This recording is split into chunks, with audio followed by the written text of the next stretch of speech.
The sterile air of St. Elizabeth's Medical Center's executive boardroom hummed with a tension thicker than the polished mahogany of the conference table. Walter Reed, a man whose name was synonymous with ruthless financial acumen and an almost pathological aversion to the public eye, stared out the panoramic window, his jaw tight. Below the sprawling hospital complex was a hive of activity. But his mind was on the hostile takeover bid. He was methodically dismantling a bid that threatened one of the few philanthropic legacies his family still nominally controlled. This very hospital. He wasn't here out of sentiment. He was here to protect an asset. Mr. Reed, an obsequious voice began, if we could just turn your attention to page 27, the quarterly projections. Walter raised a hand, silencing the room without a glance. His gaze, usually sharp enough to dissect a balance sheet from 100 paces, was snagged by a sudden chaotic ripple in the normally sedate rhythm of the pediatric wing visible below his window. He'd insisted on this room precisely for its detached vantage point, a god's-eye view. Now that detachment fractured. A small figure, a child crumpled near the entrance of a hallway, a splash of bright, sickeningly out-of-place color against the pale linoleum. Nurses converged a flurry of blue and white. A memory sharp and agonizing flashed through Walter's mind. Lily. His own daughter, so small, so fragile, her eyes wide with a similar innocent fear in the stark white of a hospital room just before the light had faded from them forever. The echo of that old searing pain, a pain he'd entombed for decades, clenched his chest. He could have turned away. It was after all just another fleeting tragedy in a world overflowing with them, utterly irrelevant to the millions changing hands in the room behind him. Instead, something primal, something he'd buried so deep he'd forgotten its existence, made him push back from the table.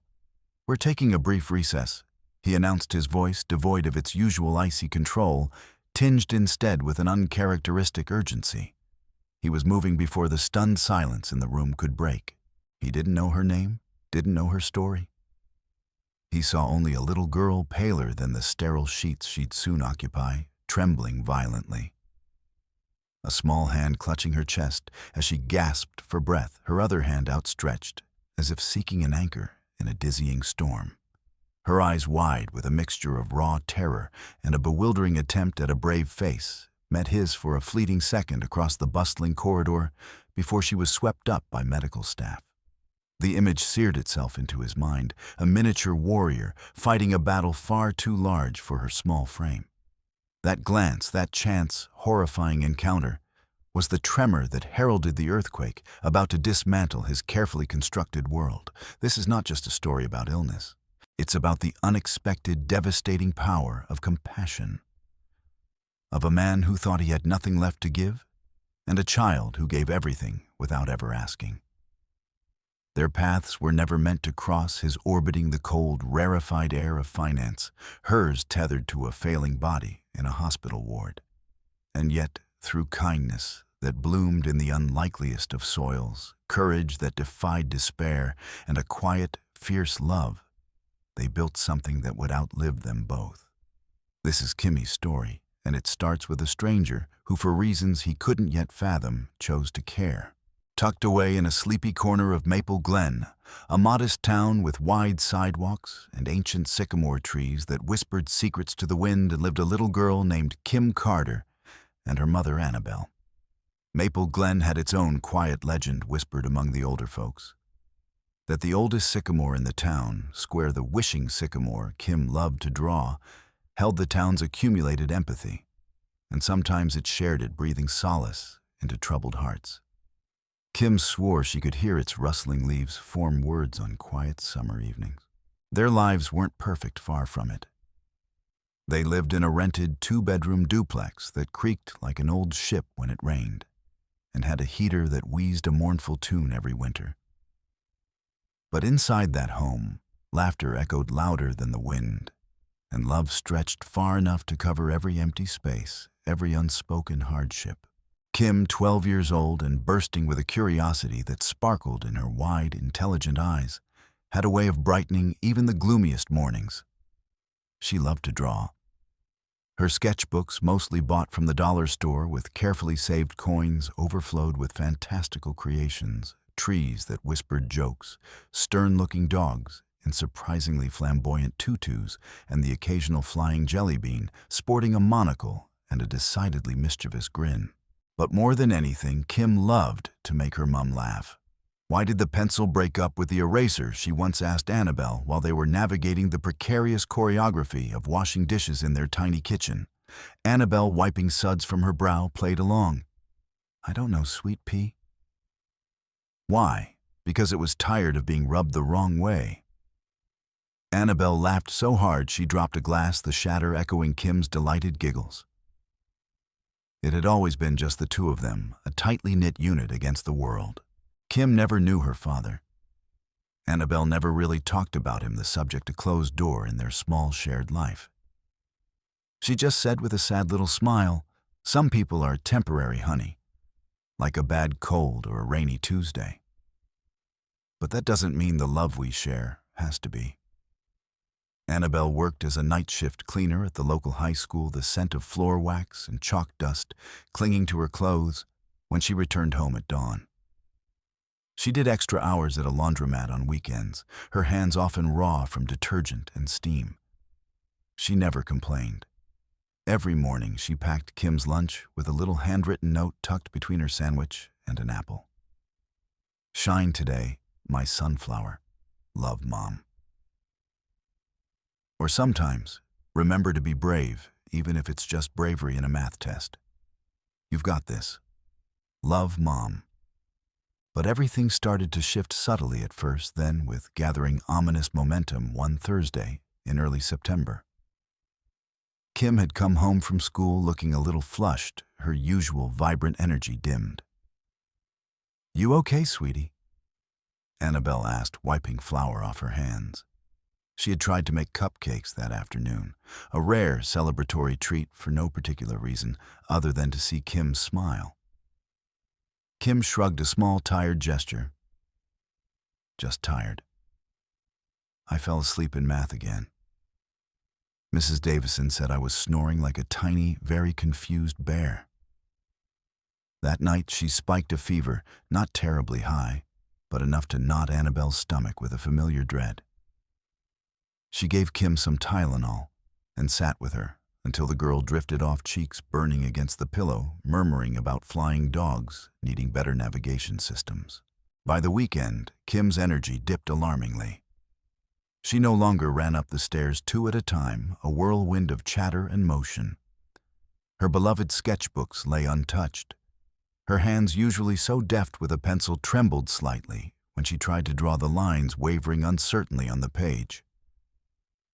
Then came the shortness of breath, sharp and terrifying. They were at the grocery store, a mundane Saturday errand. Kim was reaching for a box of her favorite Galaxy Crunch cereal when she suddenly paused, her breath catching in a painful, audible gasp, her small hand flying to her chest. Color drained from her face. Her knuckles turned stark white as she clutched the shopping cart for support. "Mom," she whispered, voice trembling like a taut wire, a thread of pure panic lacing her tone. "I feel weird, like my lungs forgot how to work. It hurts." Annabelle dropped her purse right there in the aisle, its contents scattering like frightened birds. Lipstick rolling under a shelf, keys clattering, a crumpled grocery list drifting. She scooped Kim into her arms, her heart hammering against her ribs with a violent primal fear she hadn't felt in years.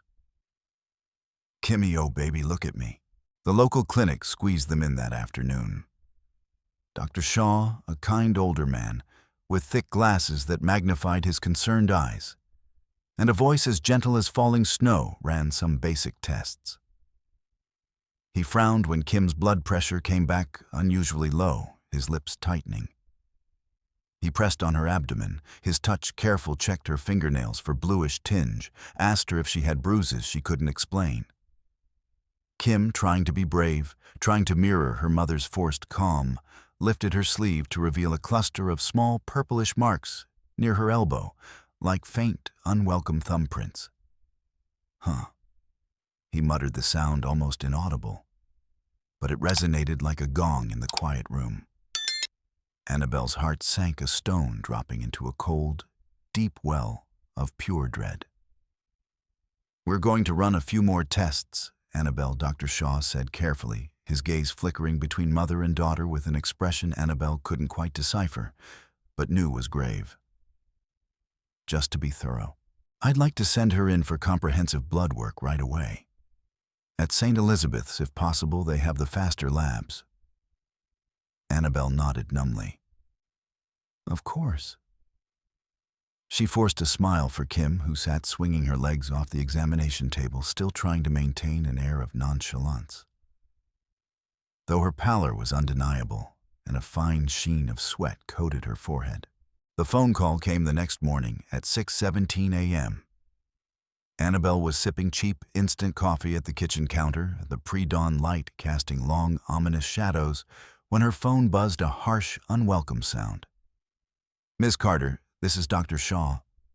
I'm so sorry to call so early, but we've got the lab results." His voice, usually so reassuring, was tight-low, stripped of its customary warmth, replaced with an unmistakable urgency. "I'd like you to bring Kimberly into St. Elizabeth's today as soon as possible. I've already alerted their pediatric admissions." Something in that strained timbre made her blood run cold, a shard of ice piercing her heart. They were back in his office before 9 a.m., the waiting room suffocating. Kim sat beside her mother in an oversized hoodie, its bright colors a stark contrast to her pale face. Her legs were tucked up on the vinyl seat, and she was drawing with a dull pencil on a crumpled napkin. A wobbly spaceship, Annabelle noted with a tiny smiling face in the cockpit. Dr. Shaw cleared his throat, the sound unnaturally loud in the sudden silence. He folded his hands on the desk, his expression grave. "The blood work. It revealed that Kim's white cell count is extremely low. Her platelets are dangerously low, too. The bruising, the profound fatigue, the fever. These all point to a condition called aplastic anemia."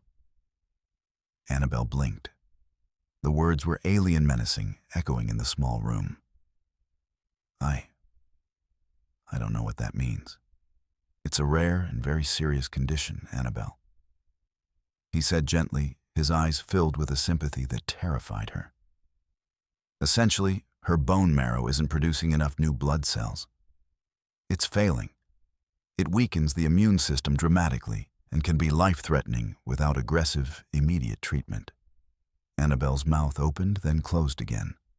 Her eyes darted to Kim, who was now adding tiny, determined-looking antennae to her spaceship.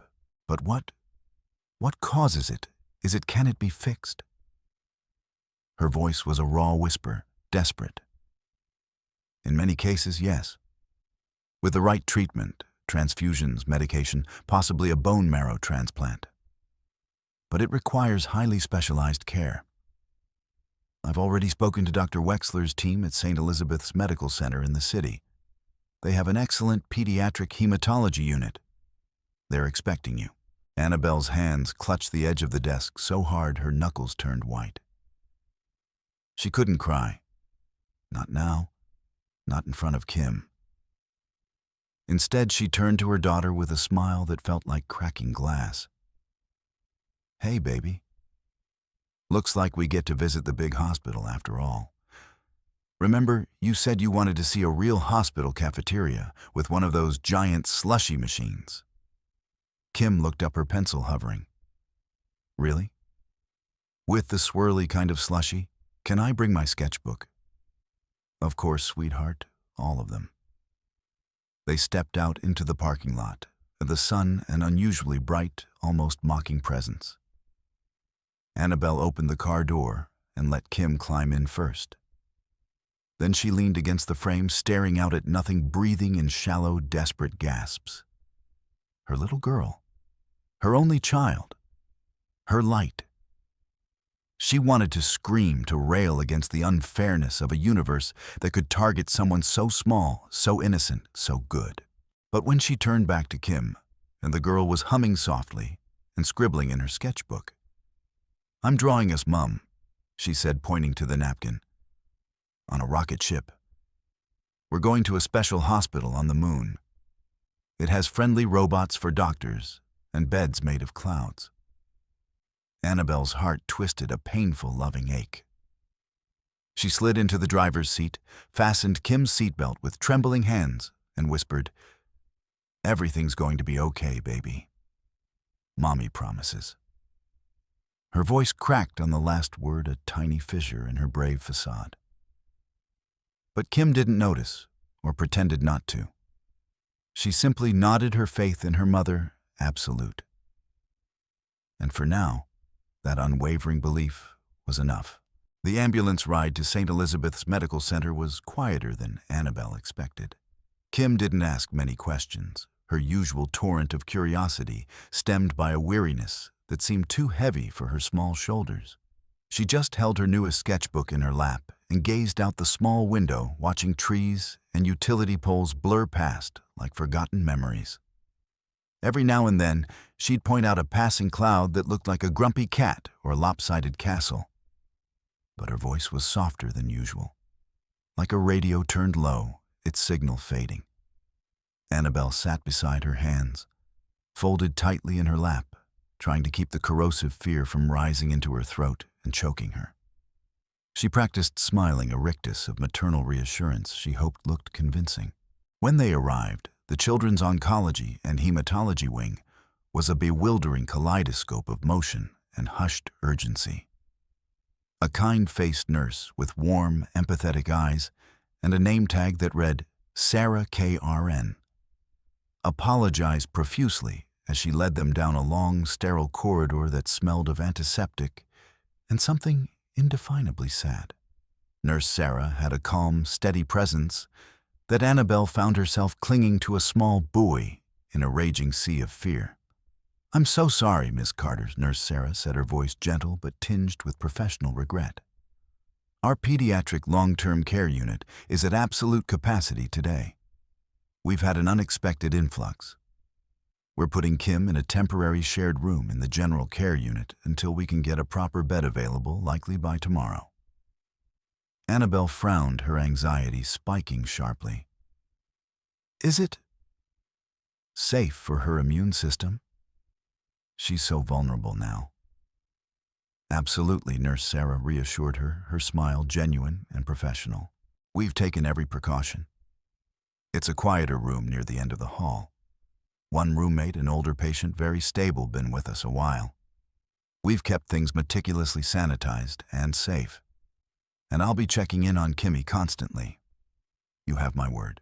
Room 412 sat at the far end of the hallway, tucked into a quiet corner of the building, somewhat removed from the main hustle. When they entered, the first thing Annabelle noticed was the light.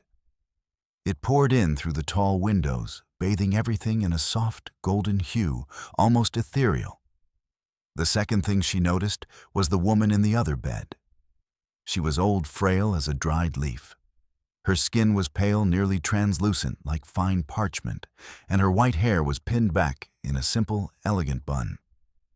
She sat bolt upright against a stack of pillows, wrapped in a faded, hand-knitted shawl of a deep, comforting blue, gazing out the window with an unnerving stillness, as if watching a play only she could see.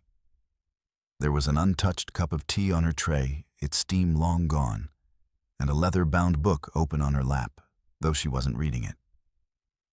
"She doesn't talk much," Nurse Sarah whispered, leaning in. "Her name is Mrs. Margaret Reed. Been here for a while now. Chronic heart condition, but she's quite stable at the moment.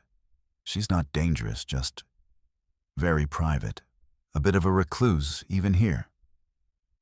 Annabelle hesitated, her gaze drawn to the old woman's unblinking stare. She wasn't sure how she felt about her critically ill 12-year-old daughter sharing a room with someone who looked as if she could vanish into the air at any moment, a whisper of a person. But Kim, ever observant, was already smiling faintly. "She looks like one of the wise old ladies from the fairy tales, Mum. The kind who knows all the secrets of the forest or can tell you where wishes go." Kim, Annabelle said softly, a gentle reprimand. "Let's get you settled, okay?" The next 2 days passed in a blur of medical jargon, beeping machines, and sleepless anxiety. Kim underwent a battery of tests, including a painful bone marrow biopsy that left her groggy, pale, and sore. Blood transfusions became a regular occurrence, the crimson bags a stark reminder of her body's betrayal. Annabelle barely slept, resting only in short, troubled bursts in the uncomfortable recliner beside the bed, jerking awake at every unfamiliar sound. Despite the exhaustion and discomfort, Kim's curiosity, though muted, never waned. She would sneak glances at the old woman who rarely moved or spoke, her stillness an anchor in the room's quiet hum. Once Kim whispered to Annabelle, her voice small, "She reminds me of a willow tree, Mum. Still and quiet on the outside. But you can tell she's seen everything, felt every storm. She holds stories in her silence." Annabelle managed a tired smile. "Perhaps, sweetie. Just don't bother her, okay? She needs her rest too." But Kim was never one to stay silent for long, especially when her artistic soul was intrigued. On the third night, the silence in room 412 finally broke. Kim woke in the early hours of the morning, a persistent ache in her bones, making sleep impossible. The hospital bed creaked as she sat up, careful not to disturb her IV line, the plastic tubing a constant, unwelcome companion. Her mother was fast asleep in the corner recliner, her head tilted at an uncomfortable angle, soft snores, a comforting rhythm in the dim room. Kim grabbed her sketchbook and a charcoal pencil, her fingers though a little shaky, finding their familiar grip. She tiptoed, a small ghost in her cartoon print pajamas, over to the wide window seat near the old woman's bed. The lights of the city glowed outside, soft and orange, against the dark velvet sky like scattered embers. "Hi, Kim," said her voice barely above a whisper, a fragile thread in the silence. "I'm Kim." The old woman didn't turn right away. Her gaze remained fixed on the cityscape. Then, after a long, deliberate pause, she murmured, her voice raspy from disuse, "I know." Kim tilted her head, intrigued. "You do." A ghost of a smile touched Margaret Reed's lips. "You talk in your sleep." Quite emphatically. "Last night you were commanding a legion of squirrel knights." Kim grinned, a flash of her old sparkle. "Oops. Was it about the flying jelly beans again, or the squirrels? You were yelling at a rather inefficient robot for not giving you extra sprinkles on your imaginary ice cream, then deploying the squirrel knights to acquire said sprinkles." Kim laughed, a soft, happy sound. "Sounds like me. I'm very serious about sprinkles." The woman's lips curved a fraction more. "I'm Margaret." Kim slid onto the padded bench, already feeling a strange sense of ease. She opened her sketchbook to a blank page. "Hi, Margaret. I like that name. It sounds like royalty.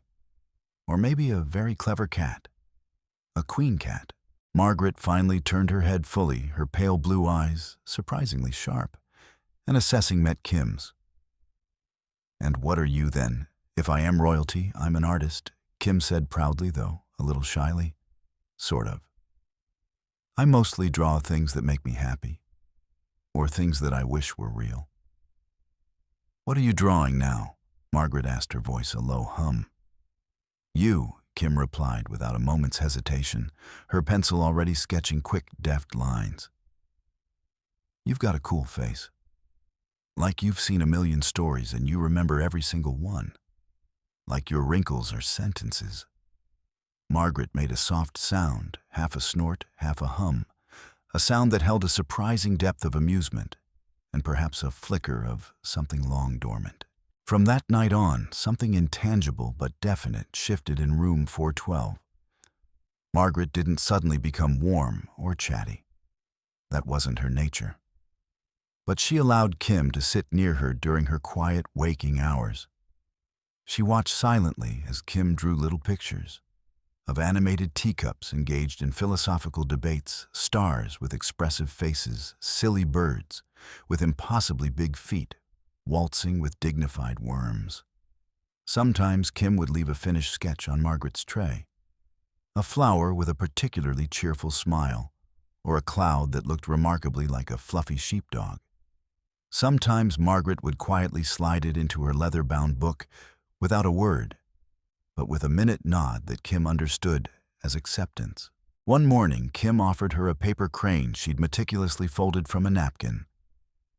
"It's for luck," she said, her small hand, placing it gently beside Margaret's water glass. "My mum says everyone needs a little bit of extra luck sometimes, especially in a place like this. Nurse Sarah says they bring good wishes, too." Margaret didn't respond verbally, but that evening, the paper crane was perched gently on her bedside table, its fragile wings catching the faint light from the hallway. They began to talk, not in flowing conversations, but in fragments like piecing together a mosaic. Margaret would share slivers of memories. Long ago winters with snowdrifts as high as fences, the pungent, comforting smell of cinnamon and cloves from her mother's kitchen. One day, looking at Kim's drawing of a kind dog, Margaret said, "My mother, she was a seamstress. Poor as a church mouse, but she found a stray dog once shivering in the rain. Took it in, fed it from our own meager pantry. She said kindness wasn't a choice, child, it was a necessity, like air. Sometimes it's the only thing that keeps the world from falling apart." Kim listened rapt. Margaret never mentioned her son by name, not directly, but Kim, with her uncanny emotional intelligence, didn't need to ask or pry. She was happy just listening, absorbing the faint echoes of a life lived. Neither Kim nor Annabelle knew who Margaret Reed really was. They didn't know that she was the mother of Walter Reed, the reclusive former business magnate, the media-averse millionaire, one of the most enigmatic and feared figures in recent financial history. Walter had vanished from public view 5 years earlier, following a devastating series of personal losses, including the shattering death of his only child, Lily, from a rare blood disorder that modern medicine couldn't conquer, and public betrayals that had left him disillusioned, bitter, and entombed in a fortress of his own making. Now he came to the hospital every day at precisely 10 a.m., always carrying the same insulated thermos of homemade soup and a small paper bag of ginger candies, her favorites. He never spoke much, his conversations with his mother clipped perfunctory. He would sit with Margaret for exactly 20 minutes, an almost ritualistic observance, before slipping away like a shadow, his presence barely rippling the surface of the hospital's day. Kim saw him once from the hallway as Nurse Sarah was adjusting her IV. He was a tall man, impeccably dressed in a somber gray coat, his silver hair neatly combed back. He looked lost. His eyes seemed to hold an ancient sorrow. "He looks lonely," Kim whispered to Nurse Sarah later, her voice full of a child's pure empathy. "Like a handsome statue in an empty park waiting for someone who isn't coming back."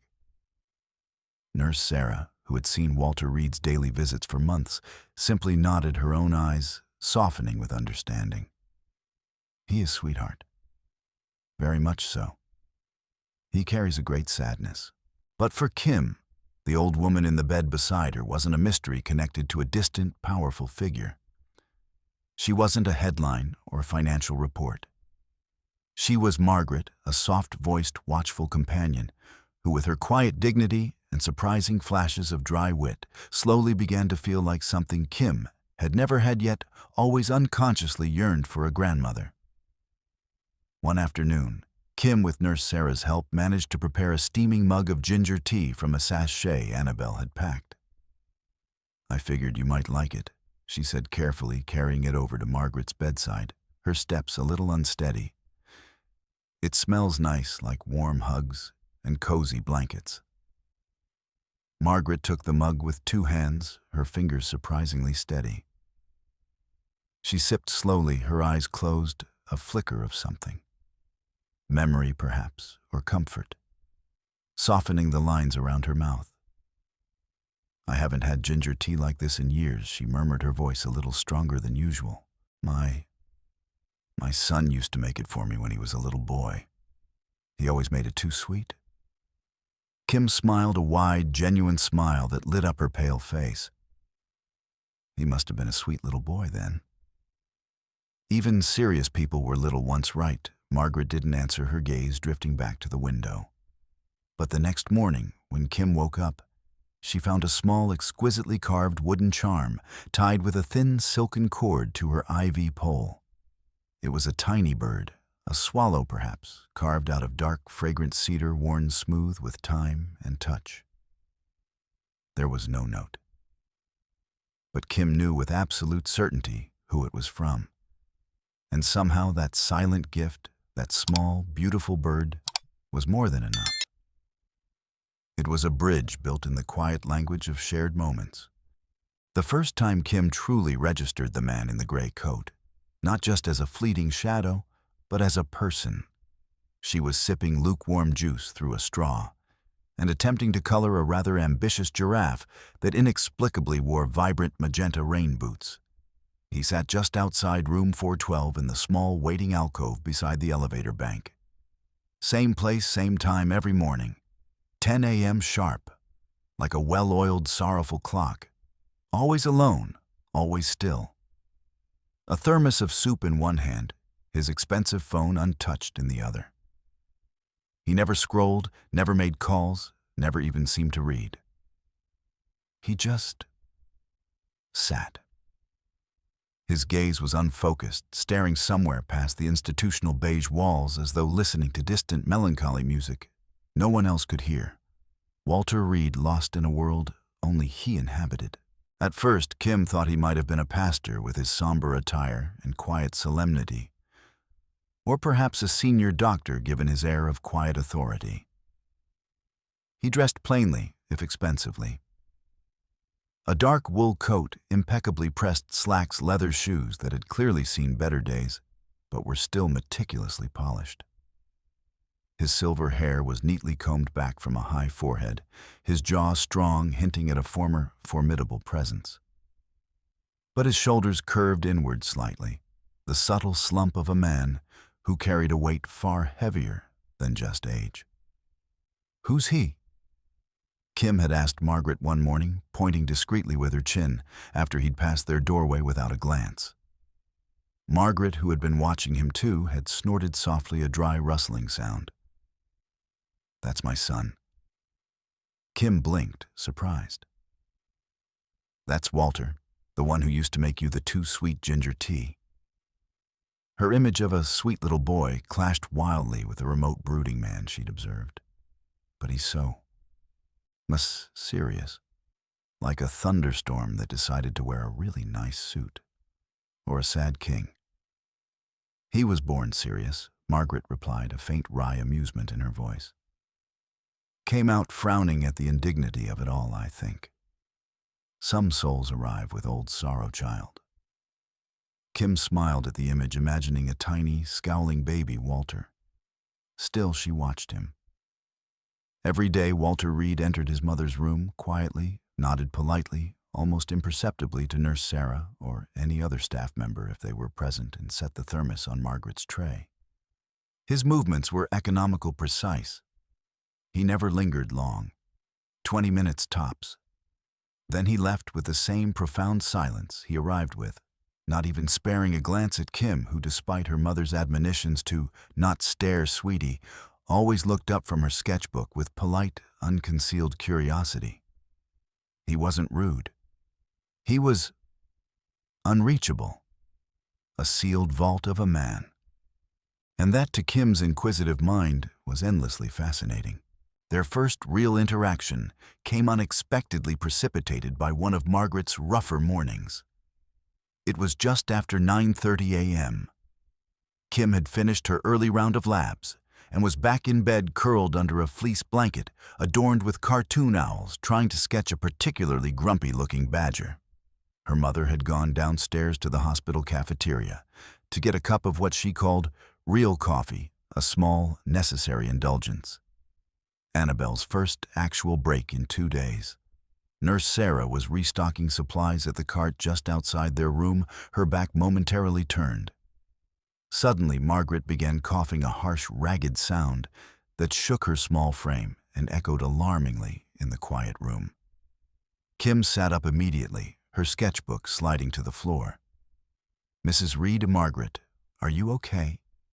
The cough worsened, each gasp more strained. Margaret tried to lean forward to sit up straighter, but her frail muscles trembled with the effort. Her cup of water, precariously perched on the edge of her tray, tipped slightly, sending a small trickle onto the sheets. The call button was just out of her reach. Nurse Sarah was briefly occupied with another patient further down the hall. Without a second's hesitation, Kim scrambled from her bed, her IV pole rattling beside her like a reluctant metal companion. She gently reached out her small hands, surprisingly steady to support Margaret's shoulders. "You're okay, Mrs. Reed," Kim whispered, her voice calm, despite the rising panic she felt. She grabbed a tissue from Margaret's bedside table and pressed it gently to the older woman's lips as the coughing fit slowly, painstakingly subsided. "Breathe slow. In and out. Like blowing out birthday candles, but super gently." Margaret, her face pale and beaded with perspiration, let Kim guide her. Her bony fingers clutched Kim's wrist with surprising strength. She nodded, her breath still shallow and uneven. Eventually, the violent coughing stopped, leaving her weak and trembling. "Better?" Kim asked softly, her brow furrowed with concern as she smoothed Margaret's hair back from her forehead. Margaret managed a tired, grateful smile. "Thank you, sweetheart.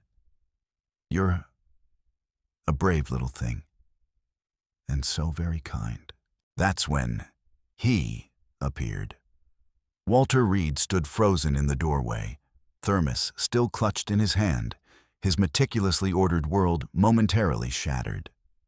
His eyes, usually so distant and guarded, were wide, fixed on the scene before him, his mother frail and trembling, propped up by a 12-year-old girl in owl-print pajamas and fuzzy hospital socks, an IV line trailing from her small arm. Another child. Sick. So vulnerable. The image of Lily flashed again, sharper this time. Their eyes met. Walter's shocked, pained, and unreadable.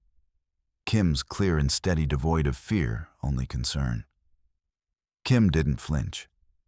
She straightened up gently, repositioned Margaret's pillow with an almost maternal competence, and said calmly, she just needed a little help sitting up after her cough. My mom gets like that sometimes when her asthma is bad. You learn how to support their back and shoulders just right so it doesn't hurt. Walter said nothing for a long moment. His eyes flicked to Margaret, who gave him the faintest, almost imperceptible nod of reassurance. Then back to Kim. An emotion flickered deep within his gaze, too quick to decipher. Surprise? Annoyance? Or was it something akin to recognition? "I'm sorry you had to..." He began, his voice quiet, a little rough, as if dislodging an unaccustomed sentiment. Kim shrugged, unconcerned, her focus already shifting back to ensuring Margaret was comfortable. "It's okay. I don't mind. We're roomies, right? Roomies help each other." And just like that, the charged moment passed, or seemed to. He walked in, set the thermos down with his usual precision, sat beside his mother, and didn't look at Kim again that day, retreating back into his customary silence. But something had cracked. A tiny, almost invisible fissure in the granite wall he'd built around himself. The next morning, as he passed by room 412, he glanced at Kim. It was brief, perhaps half a second of fleeting acknowledgement, but Kim, ever observant, noticed. She offered him a small, tentative smile. He didn't smile back. That would have been too much too soon. But he did pause for just a beat longer than usual, his gaze lingering on her for a microsecond before he entered his mother's room. A minuscule shift, but a shift nonetheless. That week, Kim drew a picture. It wasn't like her usual silly sketches of space bunnies or skateboarding frogs. This one was quiet, gentle, intensely thoughtful. She drew Walter Reed sitting beside Margaret's bed, his dark coat still on hands, folded rigidly in his lap, the ubiquitous soup thermos on the tray. But this time in her drawing, she gave him something else. She gave him a smile. Not a wide, boisterous smile, not perfect or polished, but a small, tired, almost shy smile.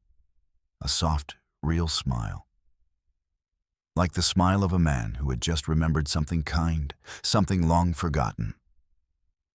At the bottom of the page, in her distinctive, slightly blocky handwriting, she scribbled a note. "Your eyes look sad, Mr. Reed. Like they've forgotten the way to the sunshine. But I think a long time ago they used to laugh a lot. Maybe they just need a little help remembering how." She folded the drawing carefully and left it on his mother's tray the next morning before she was wheeled off for her own daily blood transfusion. When she came back hours later, pale but still trying to joke with Nurse Sarah about needing faster turbocharged blood, the drawing was gone. Annabelle noticed the subtle shift in Walter too, the way his silences seemed less hostile, more contemplative. "He's not so scary when he actually looks at you, is he?" she remarked to Kim one afternoon, watching Walter leave his mother's room after a visit that had stretched to an unprecedented 25 minutes. Kim, busy adding wings to a potato she was convinced could fly, shrugged. "I think he's just been sad for too long, Mom. Like he forgot how to be anything else. Maybe he needs a new color in his paint box." Annabelle sat beside her and gently ran her fingers through her daughter's thinning hair. "Some people build very tall, very thick walls around themselves, sweetie, to keep the hurt out or maybe to keep their own sadness in. But sometimes all it takes is someone small and persistent, someone who isn't afraid of the shadows to plant a little flower in one of the cracks." Kim grinned, her eyes sparkling despite her fatigue. "That's me. I'm the flower ninja master of stealthy emotional gardening." Later that week, after his visit with Margaret, Walter Reed lingered by the room's doorway for a few minutes longer than usual. He stood by the window, watching the rain tap a mournful rhythm against the reinforced glass, his reflection a ghostly presence. Kim was in bed propped up with pillows, her IV pole humming softly beside her, diligently drawing in her old worn sketchbook. "I saw your drawing," he said, his voice low, not turning around. Kim looked up, surprised.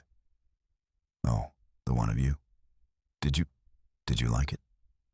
He nodded once, a curt, almost reluctant movement. "You're observant." Kim smiled, a small, pleased smile. "I draw what I see, or sometimes what I hope to see." He glanced at her, then just for a moment his eyes, those sad eyes she'd drawn, holding a new, uncertain light. Most people don't see much at all. Then, as if startled by his own uncharacteristic disclosure, he turned and left. The next day there was a small, neatly wrapped package on Kim's tray when she returned from a particularly grueling afternoon treatment session that had left her drained and quiet.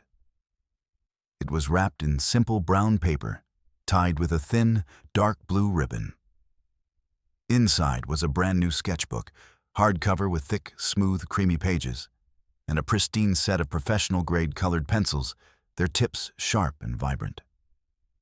There was no note. But Kim knew. She looked toward the hallway. He wasn't there. She smiled anyway, a radiant smile that for a moment chased away the shadows in her own eyes. Walter Reed didn't suddenly become talkative.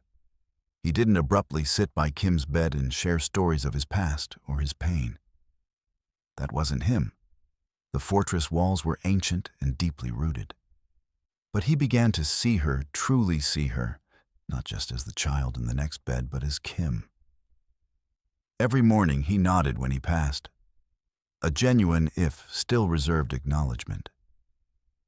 Every now and then he'd ask, his voice still stiff but a fraction softer, "How are you feeling today, Kim?"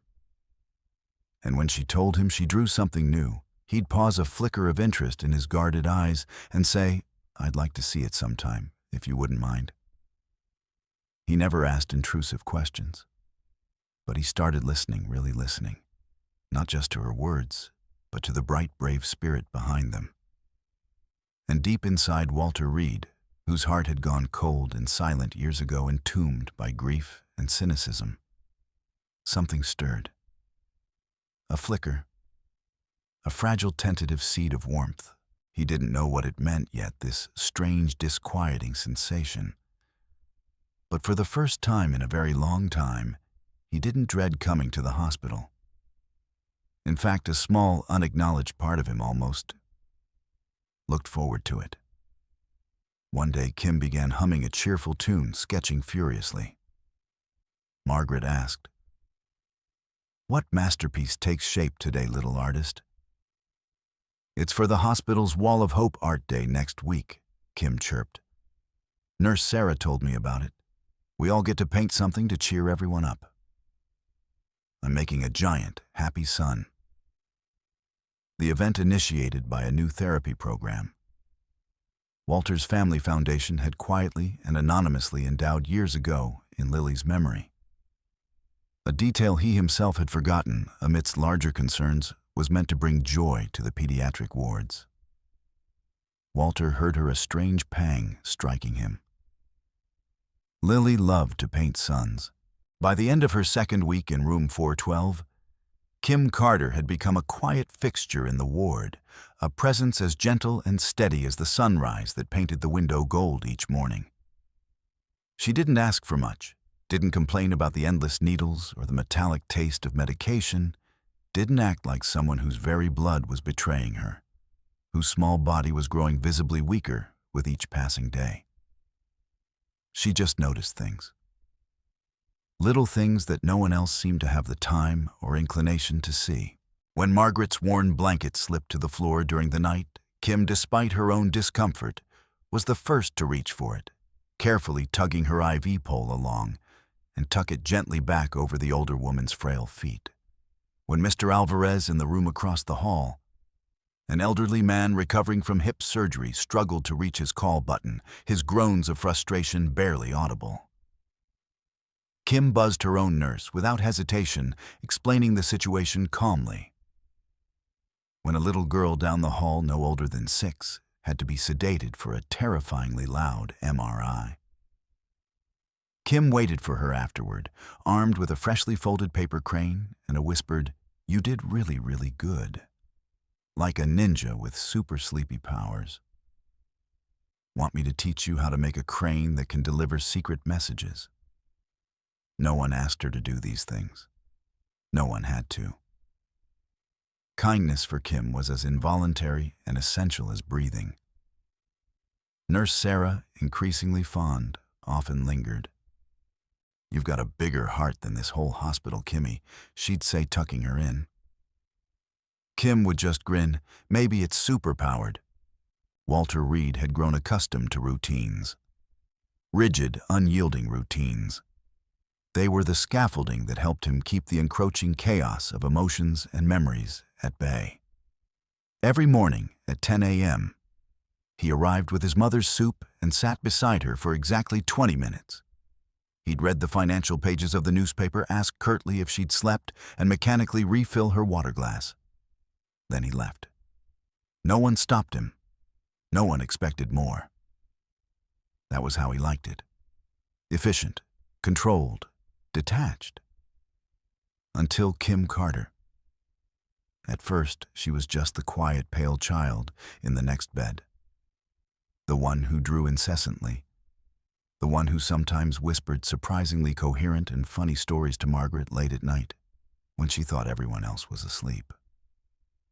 The one who sipped ginger tea with the careful, almost reverent hands of someone much older than her 12 years. But little by little, fragment by fragment, Walter started seeing her, not just passively noticing her presence, but actually seeing her. He saw how Nurse Sarah's professional demeanor softened into genuine protective warmth whenever she was with Kim. He saw how the perpetually overworked, perpetually stressed intern, Dr. Ramirez, would pause his harried rounds to ask Kim if she wanted to hear a usually terrible joke, because Kim, bless her heart, always laughed, a bright, infectious sound. He saw how the stoic night custodian, a man who rarely spoke to anyone, would silently leave an extra packet of graham crackers on Kim's tray, a wordless offering of kindness. It wasn't that she did anything grand or attention-seeking. She simply possessed an uncanny ability to make people feel like they mattered, like they were seen. And to a man like Walter Reed, who had once believed that only power profit and ruthlessly strategic moves moved the world, that quiet, unassuming power was profoundly disarming. It chipped away at his cynicism, one tiny, persistent act of grace at a time. That Thursday afternoon, Walter sat beside his mother while she dozed fitfully. The room was quiet save for the soft, rhythmic beep of monitors and the occasional distant shuffling of slippers down the hall. From the other side of the thin privacy curtain, he heard Kim speaking in a low, earnest voice. "Mum, can we maybe share our apple slices with Nurse Sarah later?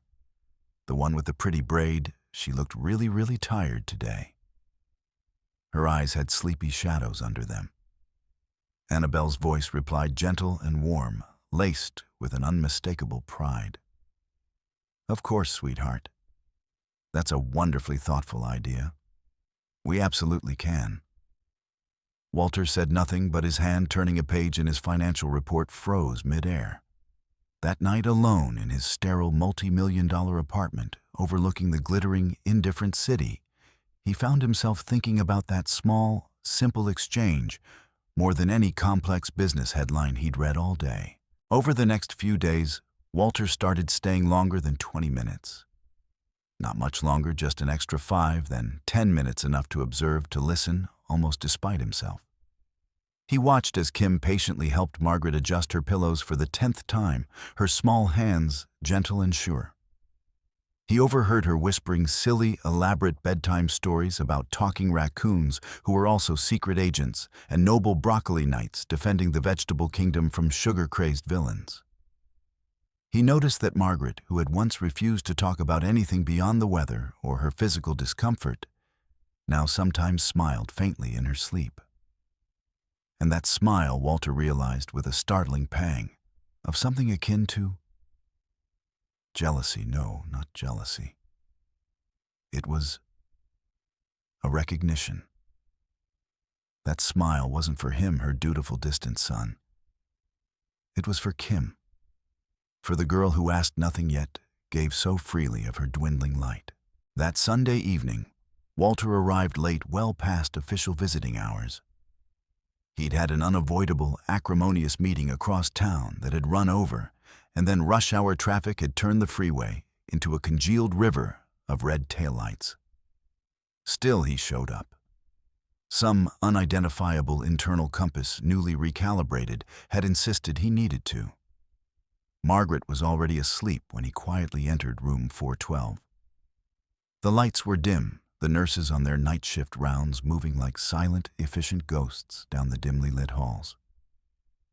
Kim was awake, curled in her bed with her new sketchbook resting on her knees, a cup of herbal tea steaming faintly on the tray beside her. She looked up when he entered, not surprised, not expectant, just calm, as if his late arrival was the most natural thing in the world. Walter gave her a small, almost hesitant nod. She nodded back. Then softly, her voice like a gentle breeze, she asked, "Rough day, Mr. Reed?" He blinked, taken aback. "Excuse me." "You look tired," she said, her gaze direct and unnervingly perceptive. "But not the kind of tired you fix with just sleep. It's the heavy kind of tired, the kind that sits in your shoulders and whispers sad stories." Walter stared at her for a long second, unsure how to respond to such unvarnished, childlike honesty. He cleared his throat. "Some days are more complicated than others." Kim nodded slowly, as if she understood complexities far beyond her years. "Yeah, same here. My blood cells are having a very complicated party, and they didn't invite the good ones. Sometimes even drawing angry scribbles helps, though." That was it. No prying questions, no saccharine sympathy, no awkward attempts at deep advice. Just a simple shared understanding of complicated days. Later that night, Walter sat alone in his vast, empty apartment, staring out at the sprawling city skyline. The lights blurred in his vision. Not from exhaustion this time, but from something else, something unfamiliar and profoundly moving. It had been so long, years, decades perhaps, since someone had spoken to him without an underlying agenda, without expectation or calculation. So long since someone had noticed him in the way Kim had. Without judgment, without fear, without wanting something from him.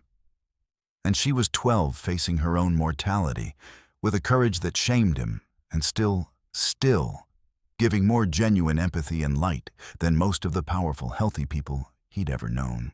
The next morning, he arrived with 2 cups of fresh ginger tea from the hospital's surprisingly good cafe, one for his mother and one tentatively for Kim. He handed one to Margaret, who accepted it with a rare soft smile. The other he placed carefully on Kim's tray. She looked up from her drawing, her eyes wide with surprise.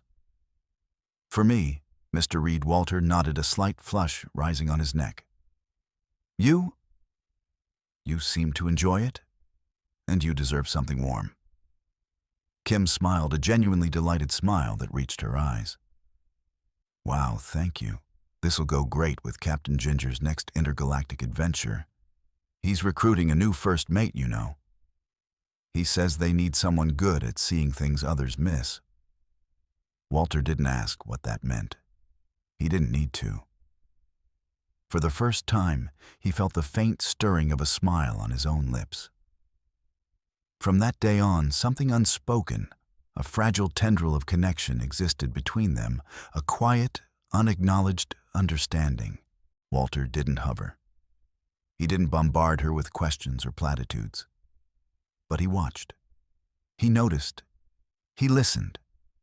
And slowly, painstakingly, his heart, a heart weathered by profound loss, encrusted with pride and silenced by years of bitter solitude, began to soften, to thaw. He realized with a jolt that was both terrifying and exhilarating that he didn't just admire this remarkable little girl. He cared about her, deeply, not out of pity, that shallow, condescending emotion, not out of guilt, but because she, in her innocent, unwavering brightness, reminded him of the better parts of himself, the parts he thought he'd irrevocably buried, the parts that just maybe he might be able to find again, if he dared to look. If Kim Carter was the unexpected sunlight that warmed the sterile confines of room 412, then Annabelle Carter was the unwavering flame that kept it burning through the darkest, longest nights. She didn't talk much to the other families in the waiting rooms or hallways. She didn't seek out commiseration, didn't ask for favors or overflow with visible dramatic grief. She was always polite, always present for Kim, always composed on the surface. But there was something in her eyes. A profound weariness, yes, but more than that, a quiet, relentless, almost fierce devotion that told a deeper story behind the carefully maintained kindness and the firm set of her jaw. Annabelle was often up before the nurses even started their morning rounds, before the first hint of dawn touched the city skyline. She would gently brush Kim's thinning hair, her touch infinitely tender. She made sure Kim's breakfast tray had her favorite unsweetened applesauce, and she always checked Kim's chart with careful, scrutinizing eyes, even though she didn't understand half the complex medical terms scribbled there. She rarely left Kim alone, only for the most necessary errands, creating a constant, reassuring presence by her daughter's side. So when she approached the hospital's volunteer coordinator one afternoon, her voice low but determined, and asked, Is there any way I could possibly work a few hours here in the evenings?" Perhaps they were understandably surprised. "I just need something part-time." Annabelle added quickly, a faint flush rising on her cheeks. "Anything, really? To help with the mounting bills, and to keep my mind occupied. Idle hands make for a worried heart," my grandmother used to say. She wasn't looking for charity, for pity. She was looking for a way to contribute, for dignity, for a small measure of control in a situation that was relentlessly stripping it away. Within a few days, She started helping out in the sprawling hospital cafeteria during the busy dinner rush, prepping sandwich trays, wiping down endlessly sticky tables, washing mountains of dishes in the steaming, clattering kitchen. It wasn't glamorous, and it certainly wasn't easy, especially after long, emotionally draining days in the hematology ward. Her back ached constantly, and her hands soon became red and raw. But Annabelle didn't complain. She worked quietly, methodically, sleeves rolled up to her elbows, her wedding ring long gone sold years ago to cover an unexpected medical bill for Kim's childhood asthma. She wore a pair of worn-out non-slip shoes she'd borrowed from a sympathetic neighbor back in Maple Glen before coming to the city, and a simple plastic name badge that read, Annie, Volunteer Support.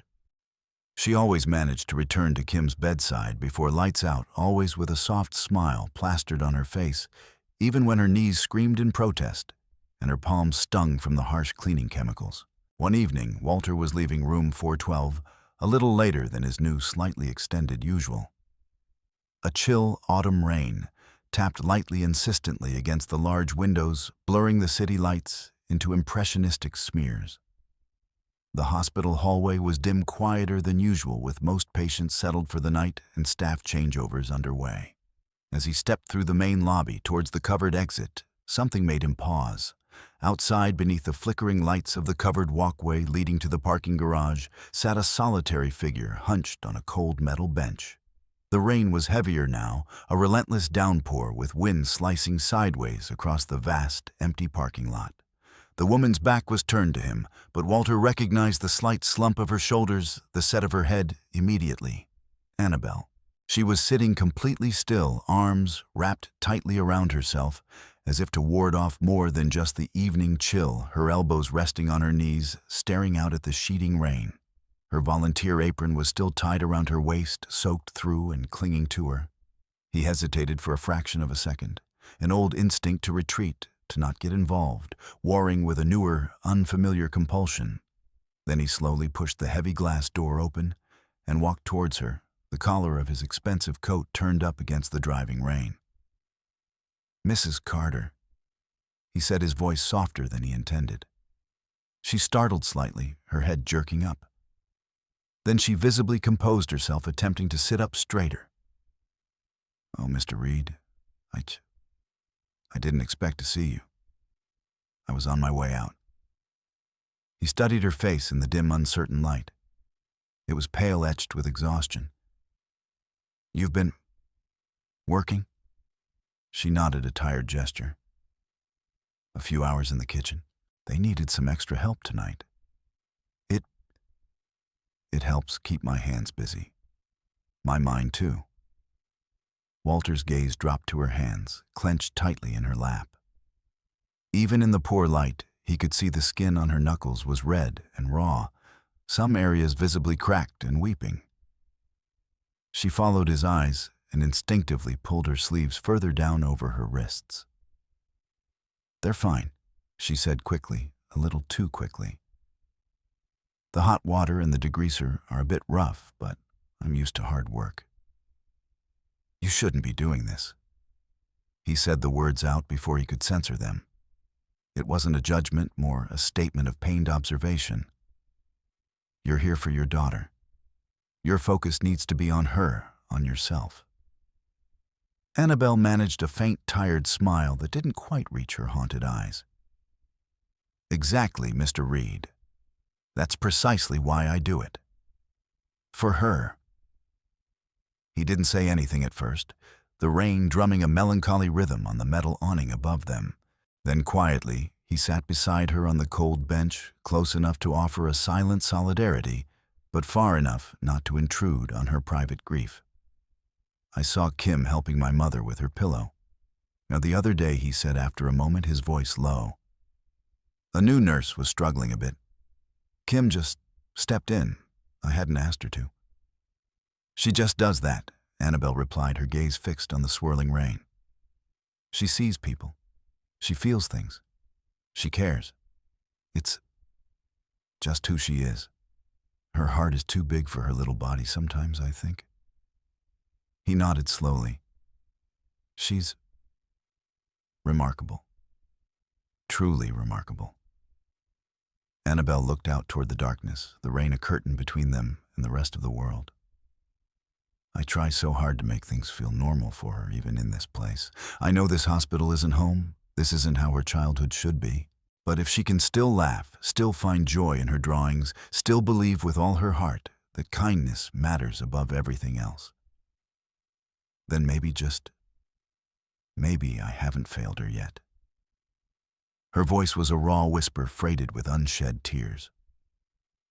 Walter turned to her, then truly looking at her, seeing past the exhausted caregiver to the formidable, ferociously loving mother beneath. "You haven't failed her, Annabelle?" he said, his voice firm with an unexpected conviction.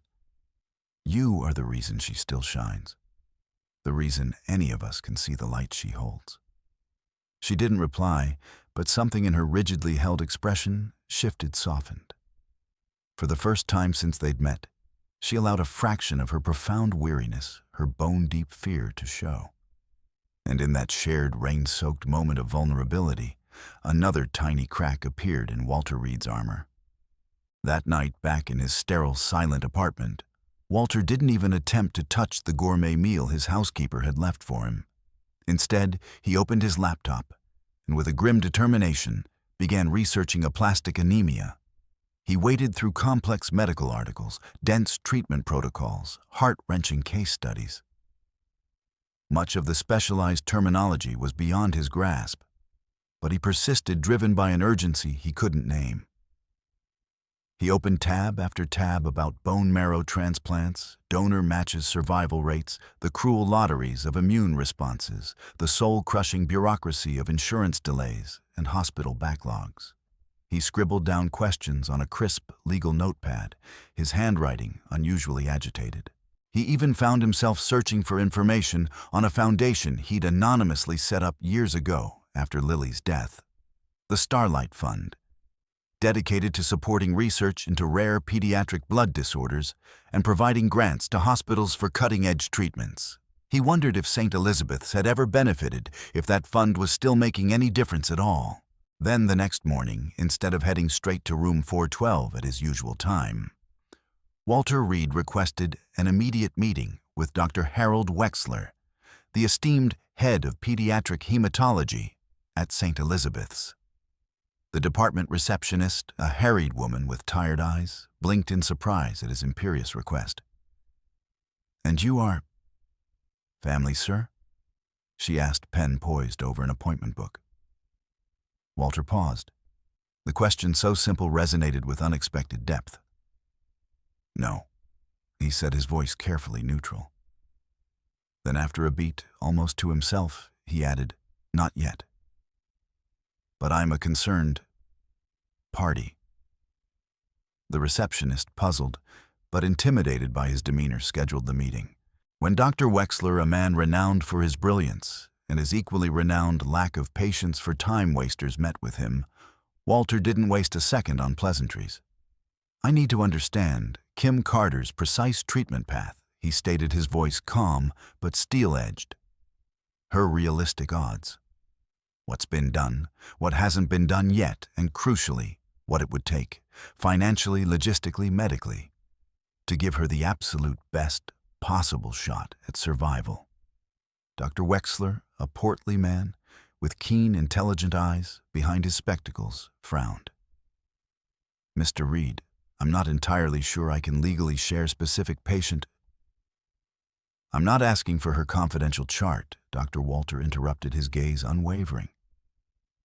"I'm asking what kind of care, what resources someone like her in her specific dire condition needs. Hypothetically, if you prefer. But understand my interest is far from hypothetical." The doctor studied him for a long, assessing moment. "You're serious about this, aren't you?" "I don't do anything halfway, Dr. Wexler." Walter said, his voice flat, leaving no room for doubt. After another prolonged pause, Dr. Wexler leaned back in his leather chair, a thoughtful expression replacing his initial skepticism. "Well then, Mr. Reed, let's talk options. Let's talk about what the best possible shot truly entails for a little girl like Kim. Back in room 412, Kim was drawing her brow furrowed in concentration. Annabelle sat beside her feet, tucked up under the uncomfortable visitor's chair. Her hands still visibly red and chapped from her shift scrubbing industrial steel trays in the cafeteria the night before.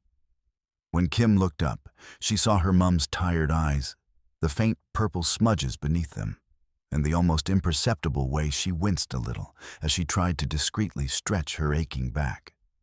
Without a word, Kim reached over and placed her small, cool hand over Annabelle's rough work-worn one.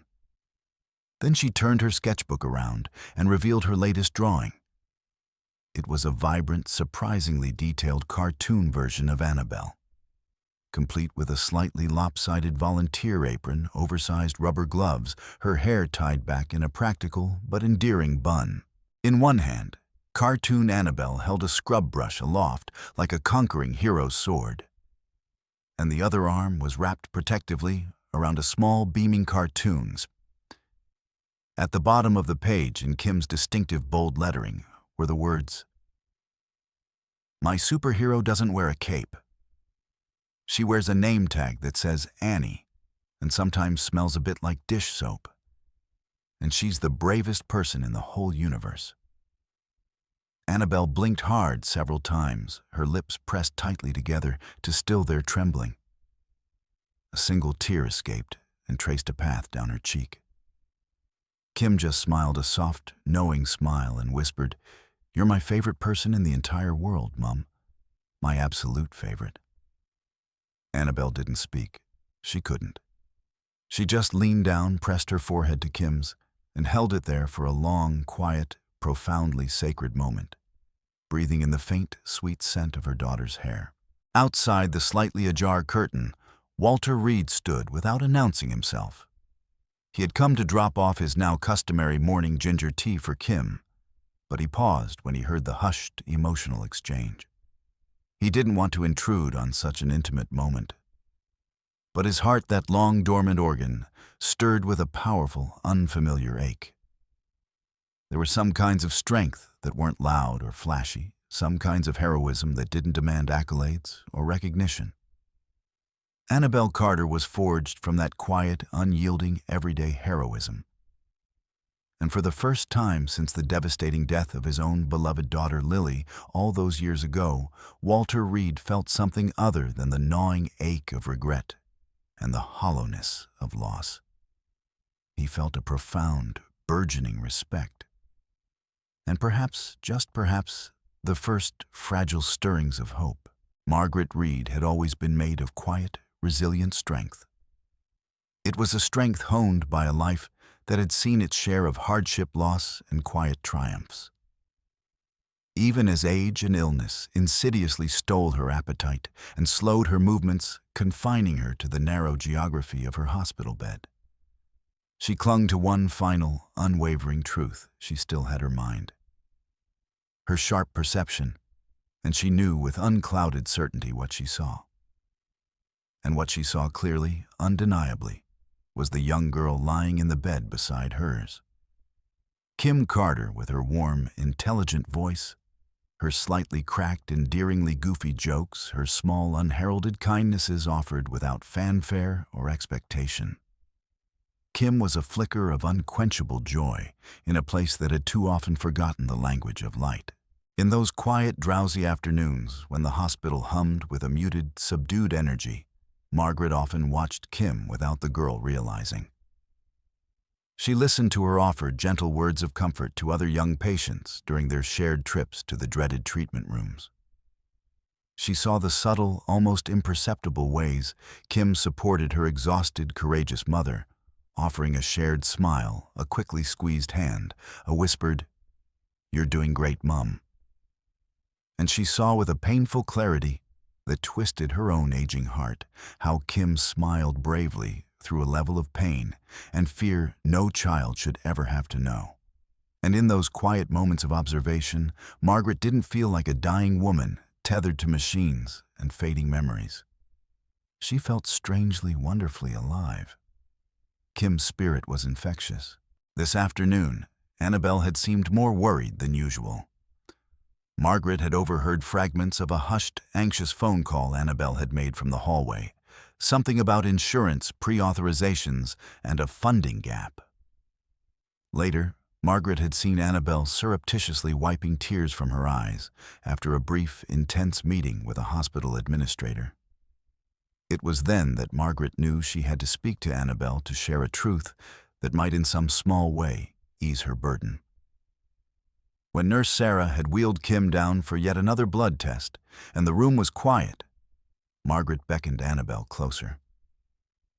"My dear Margaret," began her voice a little stronger than usual, imbued with a gentle authority. "Forgive an old woman's meddling, but I sense you are carrying a very heavy load." Annabelle forced a wan smile. It's a lot, Mrs. Reed. Kim's transplant is our best hope, but the costs, they're astronomical. The insurance covers a portion, but there's still so much." Her voice trailed off. Margaret reached out a frail, trembling hand and patted Annabelle's arm. "I want to tell you something about my son, Walter." Annabelle looked surprised. Margaret rarely spoke of him directly. He may seem distant, cold, even Margaret continued her gaze direct. But there is a reason for the fortress he's built around himself. Years ago, Walter lost his own daughter, Lily. She was a bright, beautiful girl, much like your Kim. Around the same age, in fact, when she was taken by a swift, cruel illness, a rare form of leukemia, not unlike what your Kimmy faces. Margaret's eyes misted over. He was a doting father. Her death, it shattered him. He blamed himself, though there was nothing he could have done. He retreated from the world, from everyone, from everything that might cause him pain again. He even established a small, anonymous fund for pediatric blood disorders, the Starlight Fund. But I think even he's forgotten it exists now, lost in his grief. Annabelle listened stunned into silence, her own troubles momentarily forgotten in the face of this raw, shared grief. The mention of the fund sparked a tiny, almost impossible flicker of something in her mind. Had she seen that name on some obscure hospital financial aid form? But your Kimmy Margaret said, a faint, genuine smile touching her lips. This extraordinary little girl with her spirit and her kindness. She's done something I haven't seen in years, Annabelle. She's chipping away at those walls. She's making him feel again. He cares about her deeply, more than he'd ever admit even to himself. I see the way he looks at her, the way his voice softens when he speaks her name. Trust him, my dear. Allow him to help if he offers it. He needs this as much as Kim does. Perhaps even more. Annabelle's eyes filled with tears, tears of understanding, of shared humanity. "Thank you, Margaret," she whispered. "Thank you for telling me." That Thursday night, a fierce early autumn storm rolled over the city rain, slapping against the hospital windows like angry fists, thunder murmuring a menacing prelude behind the distant hills. The hospital dimmed to its usual nighttime hush machines, pulsing like tired, faltering heartbeats, voices lowered to conspiratorial whispers. Walter had stayed later than usual, his earlier meeting with Dr. Wexler, having replayed in his mind throughout the day a litany of medical possibilities and grim statistical probabilities. His mother had drifted in and out of a restless sleep, her hands cool to the touch, but still warm enough to hold. He sat beside her, his expensive wool coat draped over the back of the utilitarian visitor's chair, staring at the fluctuating numbers on her monitors more than at the untouched financial reports in his briefcase. Around midnight, her fingers twitched within his. He looked up instantly alert. Margaret's eyes fluttered open. They were cloudy, unfocused for a moment, then cleared, sharpened with a sudden lucid awareness. Her lips moved, forming soundless words. He leaned in closer, his heart inexplicably tightening. "Mom." What is it? She didn't speak right away. Her hand surprisingly closed around his wrist with a strength that startled him. And then, through shallow, tired breaths, she whispered, her voice a faint, reedy thread. Walter, thank the little girl for me. Walter blinked, momentarily confused. Kim, thank Kim for what? Mom Margaret nodded faintly, a slow, deliberate movement. She makes me feel like I'm still here, not just waiting.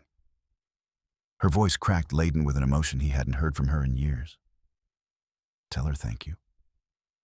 Truly. Promise me, Walter. Promise.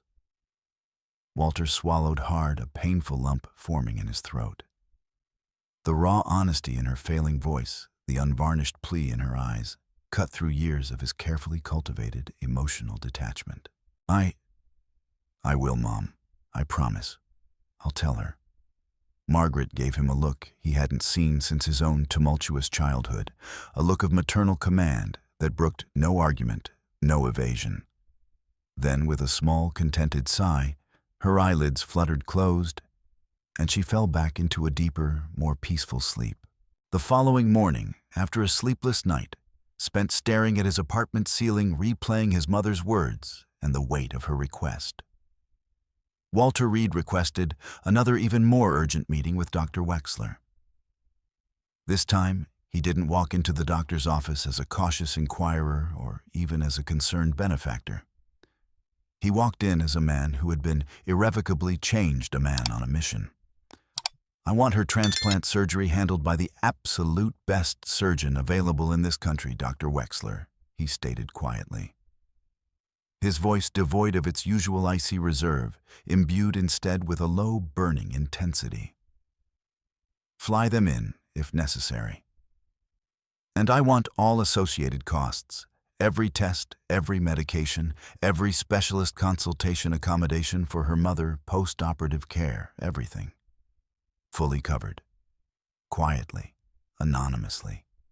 Dr. Wexler raised a questioning eyebrow, though his expression was less skeptical this time, more intrigued. You're speaking, of course, about Kimberly Carter. Yes, Walter affirmed, his gaze unwavering. We've just received the latest comprehensive test results this morning, Dr. Wexler informed him, leaning forward. The transplant review team believes she has a strong, viable chance, perhaps even better than we initially hoped, if the procedure is done very soon, within the next week or two, ideally with a newly available advanced cell preparation technique.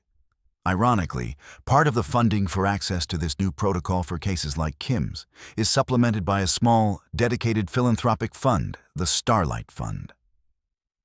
Rather serendipitous. Walter froze. Starlight Fund, his fund, Lily's fund. A wave of dizziness washed over him. The anonymous charity he'd set up in a fog of grief and then largely forgotten was now poised to help this child. The child who had reawakened his frozen heart, he managed a strained, excellent. Make it happen, doctor. No delays. No compromises. Ensure the hospital taps into any available grant like Starlight to its fullest for her. And I'll personally cover any and all remaining shortfalls regardless of the amount. Set up a private, anonymous, compassionate care fund. No name attached, no contact information traceable back to me, no questions asked by anyone. Just do it right. Give her that chance. Dr. Wexler leaned back, a slow smile spreading across his face. He was genuinely surprised and deeply impressed. You really don't want them, Kim or her mother, to know it's you behind the additional funding. Walter shook his head, a decisive, almost fierce movement. Kim has been so incredibly strong, so resilient all on her own, with her mother by her side. Annabelle Carter is a woman of immense pride and dignity. I don't want to take that strength, that agency away from either of them by making them feel indebted. This isn't about me. This is about her. That same afternoon, Annabelle Carter was called into an unexpected formal meeting with Dr. Wexler and the hospital's lead transplant coordinator, a kind but very serious woman named Mrs. Davies. Annabelle left room 412 with her worn notebook clutched in her hand and a worried, apprehensive look etched on her face. When she returned nearly an hour later, Kim was propped up on pillows, her face a little brighter after a morning blood transfusion, diligently attempting to draw cheerful, googly-eyed smiley faces onto her IV tubing with a set of washable markers Nurse Sarah had found for her. "Well?" Kim asked, her eyes bright with anticipation. "What did the important doctors say? Did they say I can finally get my bionic upgrade and become a super robot?" Annabelle smiled a watery, tremulous smile that didn't quite reach her eyes. They said the transplant is possible, sweetie," she replied gently, her voice thick with unshed tears. "They've located a potential donor match, a very good one, they think, and they want to proceed. As soon as possible. Maybe even next week." Kim's smile faded a little at the gravity in her mother's voice. "But," she prompted softly, her perceptiveness, as always, cutting through the careful facade. "But there's still a lot to figure out," baby Annabelle admitted, sinking heavily into the visitor's chair. She didn't tell her daughter about the dizzying spreadsheets of projected costs the coordinator had initially shown her. Then suddenly, almost miraculously, revised downward due to an unexpected confluence of grants, including one from something called the Starlight Fund, as Mrs. Davies had put it, leaving a still substantial but now remotely manageable sum. She didn't mention the part-time cafeteria job she'd just had to reluctantly quit. Instead, she reached out, cupped her daughter's pale cheek in her hand, and whispered, her voice choked with a mixture of terror and fierce determination. "But I will figure it out, Kimmy. I promise you. Mommy always does." Kim didn't argue, didn't press. She just reached for her new expensive sketchbook, the one from Mr. Reed, and flipped to a clean page, her small face set with a quiet resolve that mirrored her mother's. Later that evening, Walter stood at the far corner of the dimly lit hallway, well out of sight of room 412, too hesitant to intrude but too anxious to leave. Through the partially open curtain, he could hear Kim humming a soft, slightly off-key tune, while Annabelle, her voice a low, soothing murmur, sat beside her, gently rubbing Kim's aching feet the way she always did at night. Their conversation was barely audible fragments of sound drifting into the corridor. "I'll be brave, Mom, I promise." Kim said, her voice small but clear, "for the big operation. But I don't want you to be scared, okay? You have to be brave too." "Oh, sweet pea," Annabelle replied, her voice thick with emotion, but remarkably steady. "I'm not scared when I'm with you. When I see your courage, I'm so incredibly proud. You make me brave." Walter swallowed hard, an unfamiliar tightness constricting his chest. He thought of the Starlight Fund, of Lily, of the incomprehensible web of fate that had led him to this moment, to this child. At that very same moment, down in the hospital's labyrinthine finance department, a quiet, inconspicuous notification appeared on Kimberly Carter's electronic file regarding the remaining uncovered expenses. All outstanding and future medical costs, including but not limited to transplant surgery, all prescribed medications, ancillary specialist fees, lodging, and recovery support for patient and primary caregiver, fully covered by private donor fund Nurse 673B. No further billing inquiries necessary. No one in the department questioned it. Large anonymous donations, while not commonplace, were not unheard of at a facility like St. Elizabeth's. No one knew who had signed the multi-million-dollar wire transfer that had quietly materialized in the designated account. Walter Reed had made absolutely sure of that, routing it through a series of offshore philanthropic shell trusts.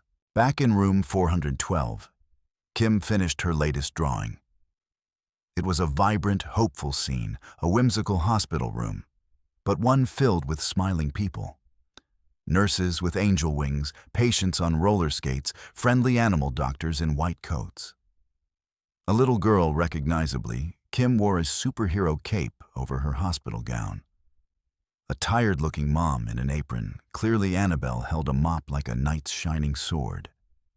And tucked into a quiet corner, sitting beside a peacefully sleeping old lady, who looked remarkably like Margaret, was a distinguished-looking man in a smart gray coat, holding a teacup and offering a small, gentle smile. Kim looked up at Annabelle, her expression thoughtful.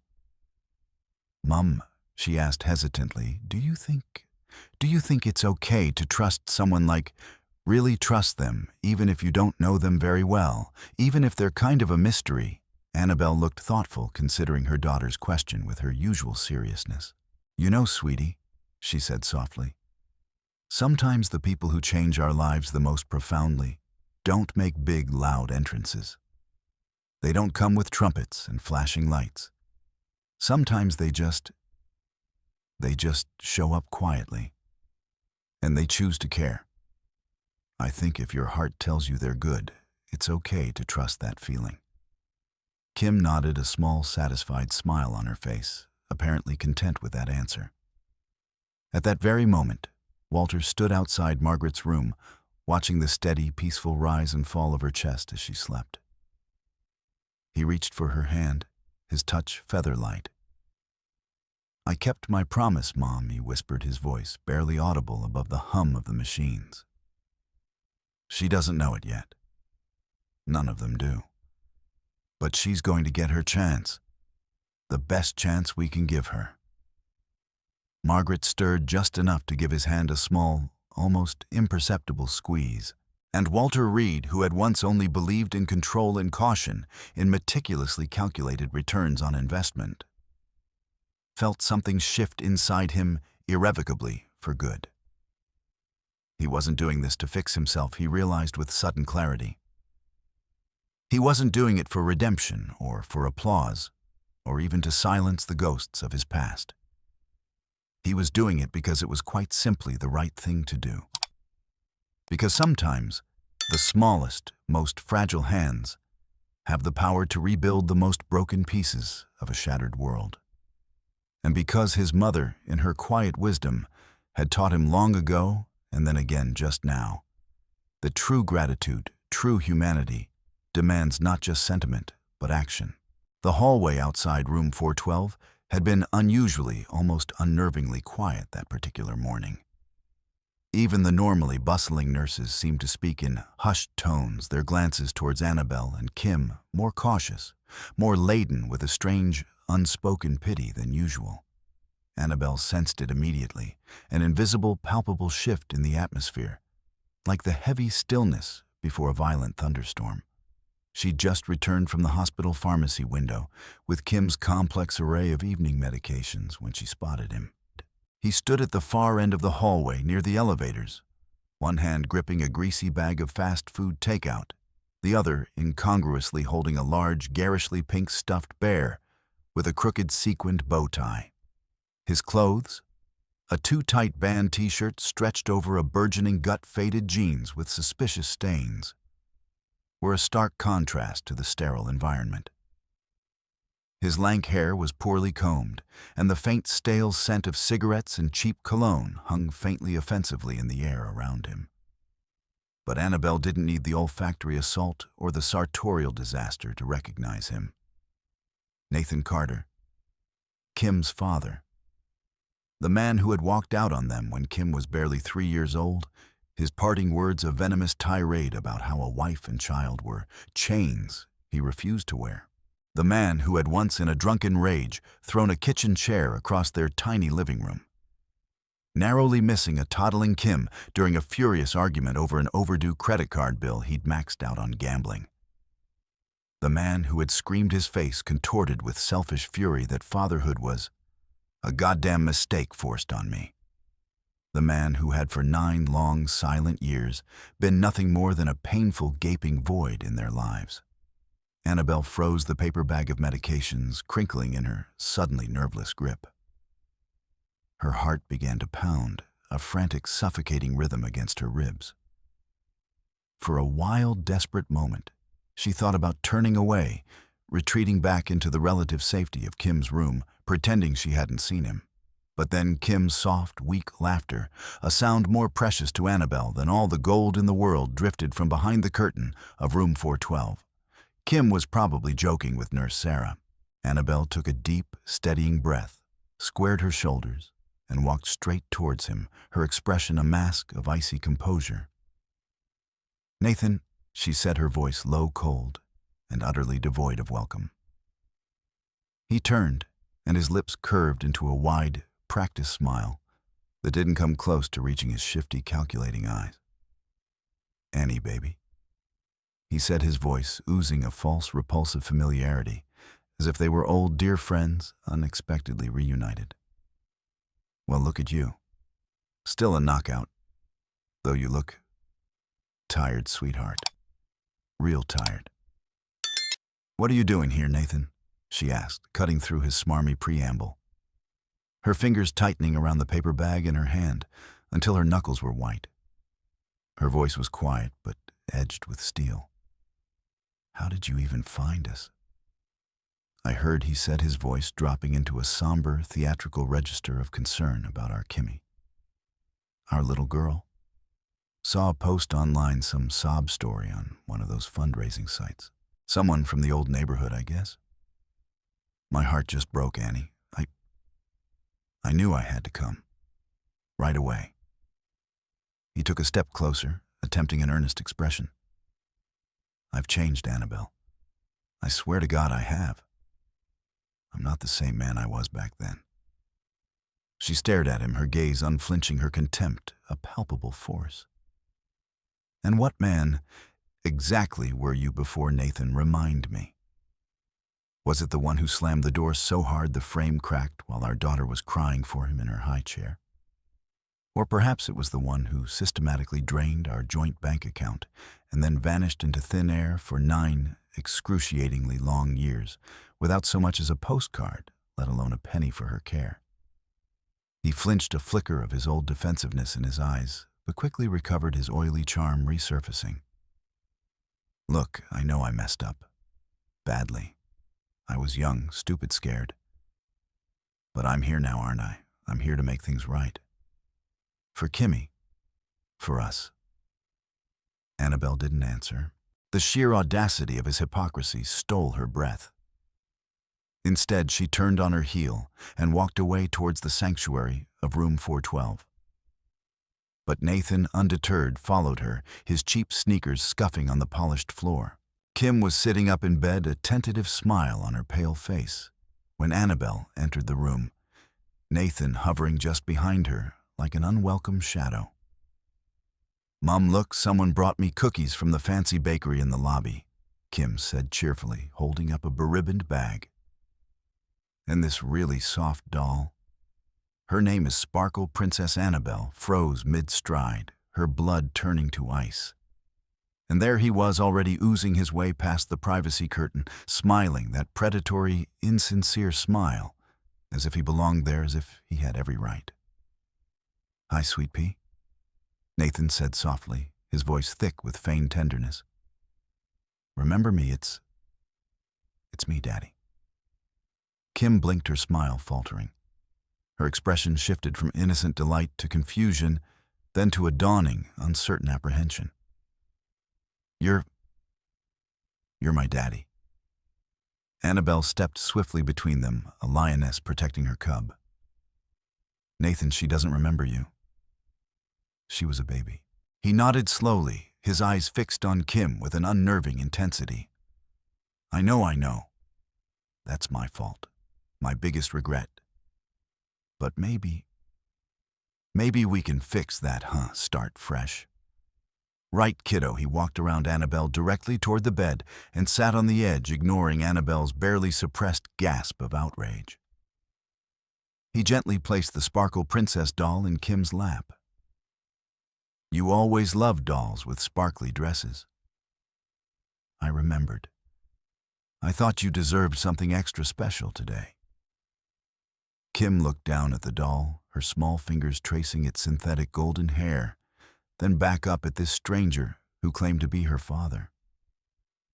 Her eyes, large and luminous in her pale face, were filled with a heartbreaking mixture of bewilderment and a tiny fragile flicker of hope. Are you really my dad?" He swallowed, putting a hand over his heart in a gesture of profound sincerity. "Yes, baby girl, I am. And I'm so sorry I was gone for so long. But I'm here now. I'm here for you, and I'm never leaving again." That night, Annabelle couldn't sleep. She sat bolt upright in the uncomfortable recliner in the darkened corner of the hospital room, arms wrapped tightly around herself, her eyes fixed on the small sleeping form of her daughter. Nathan's smooth, rehearsed words echoed relentlessly in her mind. "I've changed. I'm here to make things right. I'm never leaving again." Lies. All of it lies. She didn't trust him. Not for a single second. The man she knew was selfish, manipulative, and cruel. But Kim, in her innocent, desperate longing for a father she'd never known, had looked at him with something fragile and terrifying hope. And that, more than anything, struck icy fear into Annabelle's already breaking heart. Walter Reed, on his now customary pre-10 a.m. quiet check-in outside Margaret's room, found Annabelle in the deserted family break room early the next morning. She was staring blankly at a cup of untouched cold coffee, stirring it with a plastic spoon and the rhythmic clinking the only sound in the room. She looked utterly depleted. "Annabelle," he said gently, his voice softer than she'd ever heard it. She looked up, startled, her eyes red-rimmed and haunted. "Are you all right? You look like you haven't slept." She hesitated, her composure, usually so unshakable, visibly crumbling. Then, in a low, ragged voice, she told him everything. About Nathan Carter's sudden, shocking reappearance. About the cloying gifts.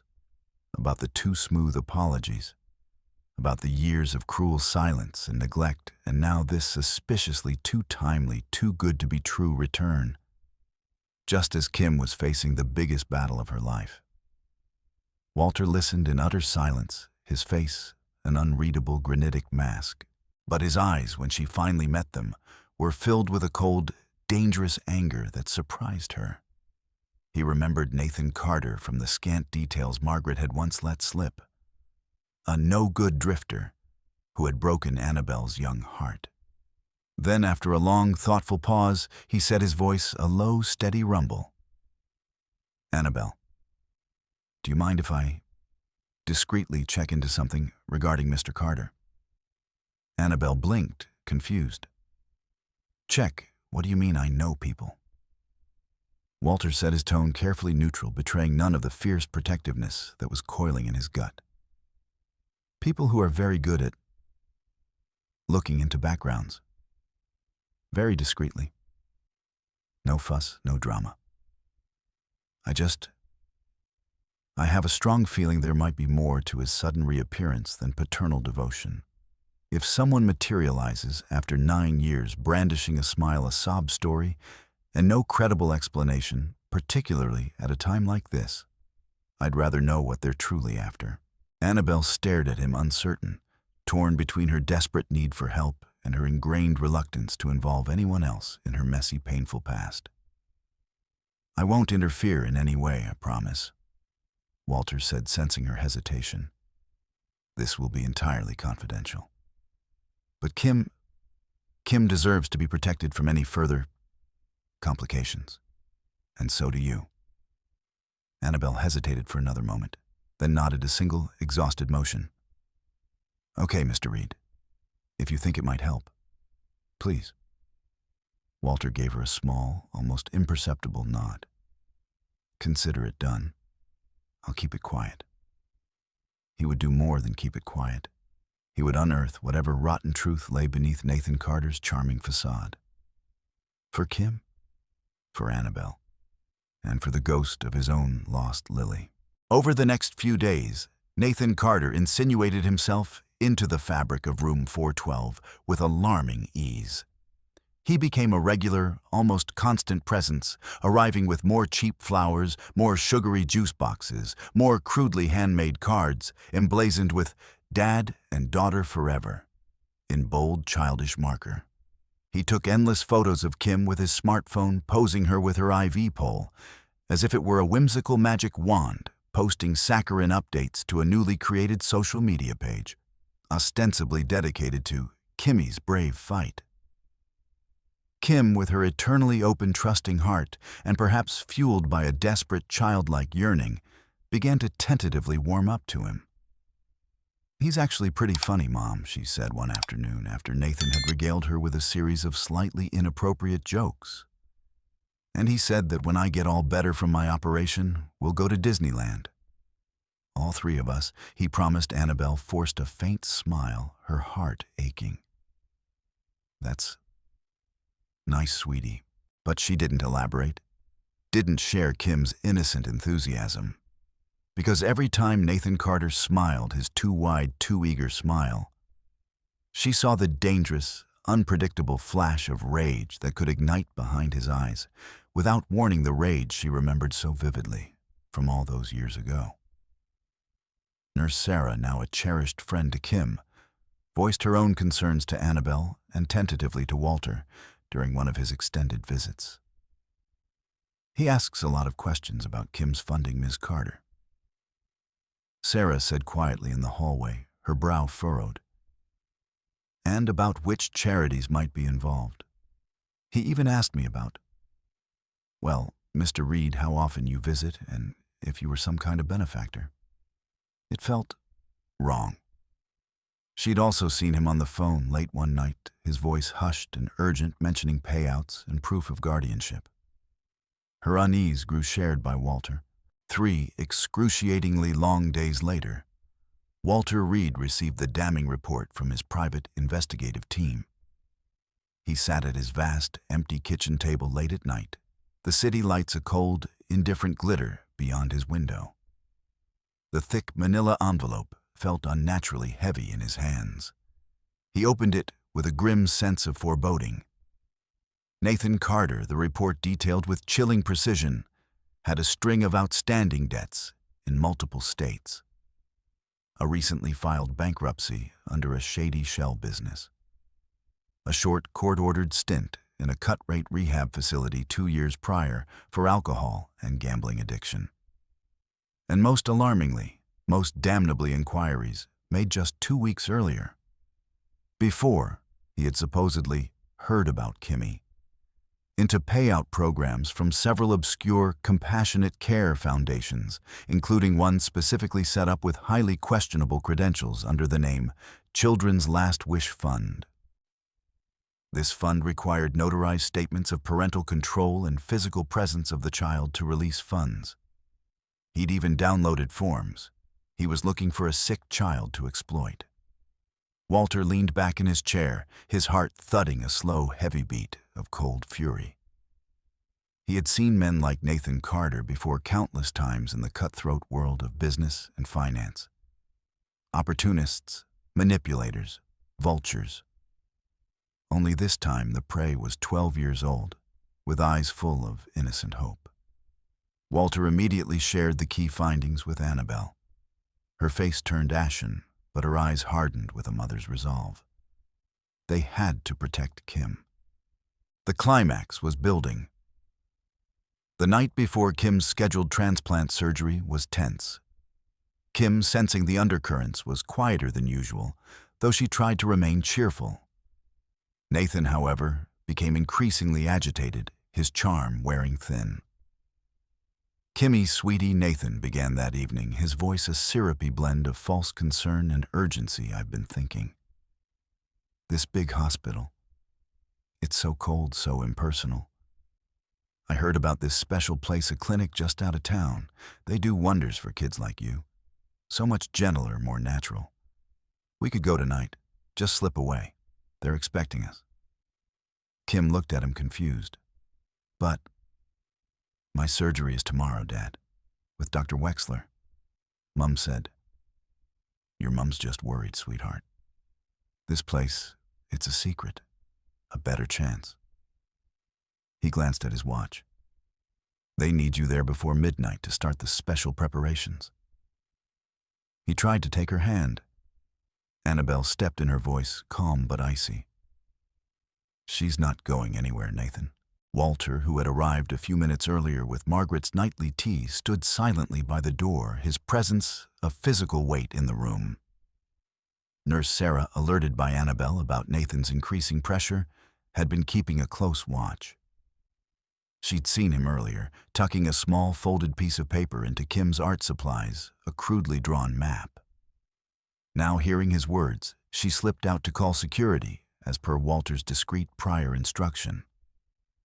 "Don't you tell me what my daughter can or can't do," Nathan snarled at Annabelle, his composure cracking. He turned back to Kim, his voice desperate.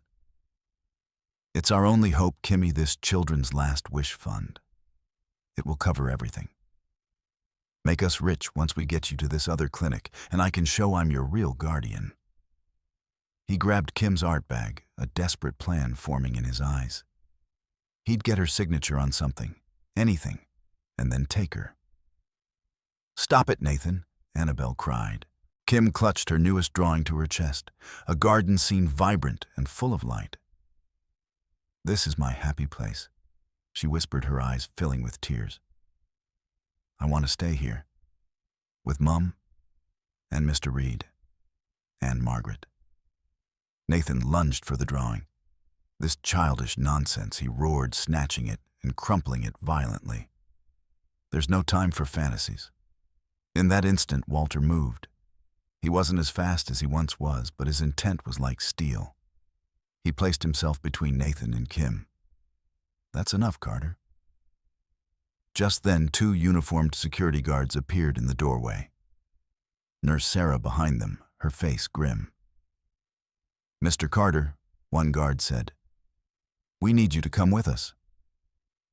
There are some questions regarding financial fraud and potential child endangerment." Nathan's face went from furious red to ghostly white. He looked at Walter, then at the guards, trapped. "This is a mistake. She's my daughter. Your daughter, whom you plan to remove from life-saving medical care to exploit a fraudulent charity," Walter stated, his voice like ice. He held up a printed copy of Nathan's online inquiries supplied by his investigators.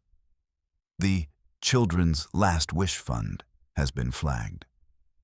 And taking a critically ill child from hospital against medical advice, particularly for financial gain, is a serious offense." Nathan crumpled. He didn't even look at Kim as they escorted him away, muttering curses. Silence descended. Kim was trembling, clutching the hand Walter had gently taken. Annabelle rushed to her side, stroking her hair. "He's gone, sweetie," Annabelle whispered. "He won't hurt you." Walter knelt. "I'm so sorry you had to endure that, Kim." He carefully picked up the crumpled drawing. This is beautiful. We'll smooth it out." Kim looked at him, tears tracing paths through the paleness of her cheeks. He said I was being childish. He was wrong." Kimmy Walters said, his voice thick with an emotion he no longer tried to hide. "He was very, very wrong. What you create, the hope you give, that's the most adult thing in the world." He paused. "The doctors found a match, the best one. The Starlight Fund one I set up a long time ago for my own daughter, Lily. It's helping. It feels like she's helping you too." The reveal hung in the air. Not a grand gesture, but a quiet truth that connected his past pain to her present hope. Annabelle's eyes widened in comprehension, remembering Margaret's words. Kim, despite her fear, managed a small, watery smile. "Lily, is she an angel now?" Walter nodded, a tear escaping his own eye. "Yes, and I think she'd like you very much." He looked at Annabelle, then back at Kim. "If it's all right with you both, I'd like to be here. For everything." Kim squeezed his hand. "Okay. Walter, Dad, A fragile new family forged in crisis stood ready for the battle ahead. The surgery was performed the very next day, a marathon of delicate, intricate work. The surgical team, handpicked by Dr. Wexler, empowered by Walter's quiet assurance of full funding and benefiting from the advanced protocols partly supported by the Starlight Fund, was the best in the country. Dr. Wexler himself had scrubbed in personally, overseeing every critical stage of the transplant. The state-of-the-art operating room had been filled with only the most skilled professionals. Walter paced the sterile corridor. Annabelle sat motionless in the desolate family waiting room, her lips moving silently, repeating one desperate, fervent line. "Please, God, please bring her back to me. Please just bring my baby back."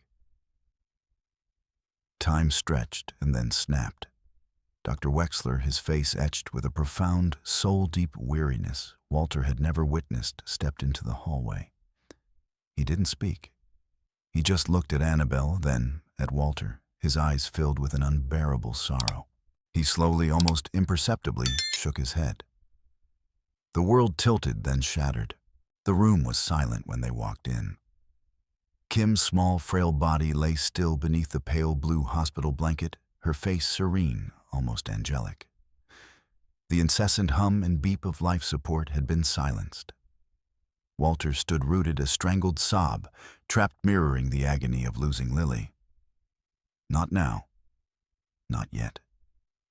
Annabelle sat beside Kim, taking her small, limp hand. It was still faintly warm. She didn't cry loudly, just held it, rubbing her thumb over Kim's knuckles.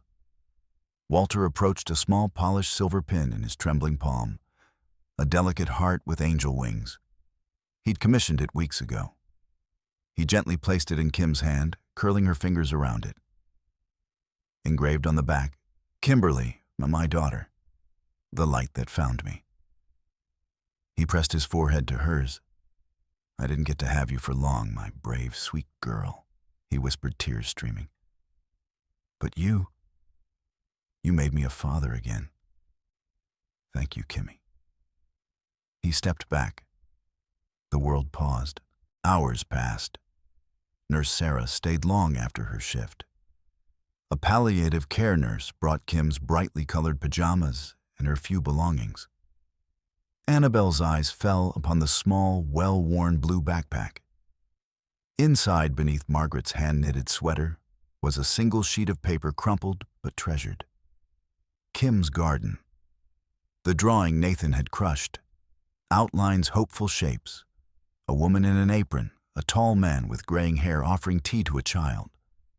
At the top, in faint pencil, "Du chao kong, vei song chao tien muengoi se tiep tuk to mau kwak song nai." Annabelle typed it into her phone. "Even if I don't finish the picture, I believe someone else will keep coloring life in." Tears fell, not of agony, but of grief and overwhelming love for a spirit so bright. Later, Walter returned to the empty room 412. He sat by the bedside.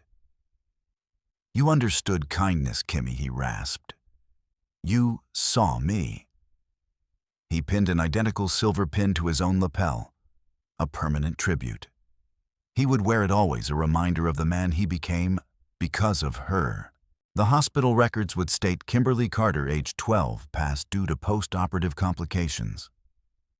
But those who knew her light. 1 year later, the barren hospital courtyard was transformed. The Carter Reed Sanctuary, Kimmy's Garden of Light. Flowers bloomed, murals shone, lanterns swayed from the transplanted Maple Glen, wishing sycamore. A plaque bore Kim's words. Adjacent stood Kimmy's Light Foundation, a haven of hope. Funded by Walter Reed, managed by Annabelle Carter, program director and family advocate. She greeted frightened families, listened, offered solace. Her lanyard read, "Annabelle, staff, here to help." Walter divested of his empire, dedicated himself to this new mission. His suits replaced by corduroys, his phone often forgotten. One spring dusk, they stood in the garden. Children played their lanterns like fireflies. "She would have loved this," Walter said, his voice soft. Annabelle's eyes shone. She does love this, Walter. Every flower, every laugh. Her spirit is woven into it. She added, she finished her picture after all, didn't she, through us? Walter nodded, a profound, resilient joy in his eyes. He put an arm around Annabelle. Kimmy's light, he whispered. Her beautiful, inextinguishable light.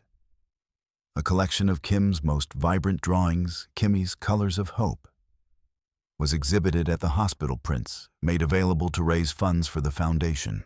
Later, digital copies of her artwork began to circulate among children's hospitals worldwide, inspiring similar art therapy programs.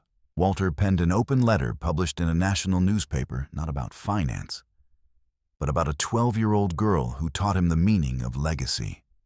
He called her simply, "My daughter Kimmy." On the wall of the foundation's entrance hall, beautifully calligraphed beneath a cheerful self-portrait Kim had drawn, were her words. Keep coloring life, even with one small stroke, especially when it's gray. In a world clouded by loss, it only takes a little girl who refuses to stop smiling, a mother whose love never breaks, and a man who chooses to feel again. We don't always choose our battles, but we choose how deeply we love. Kim chose kindness. Walter chose transformation. Annabelle chose unwavering love. What about you? Have you met a Kimmy whose quiet strength lit up the world? Share your thoughts. True light, like true love, never truly fades. It just finds new ways to shine.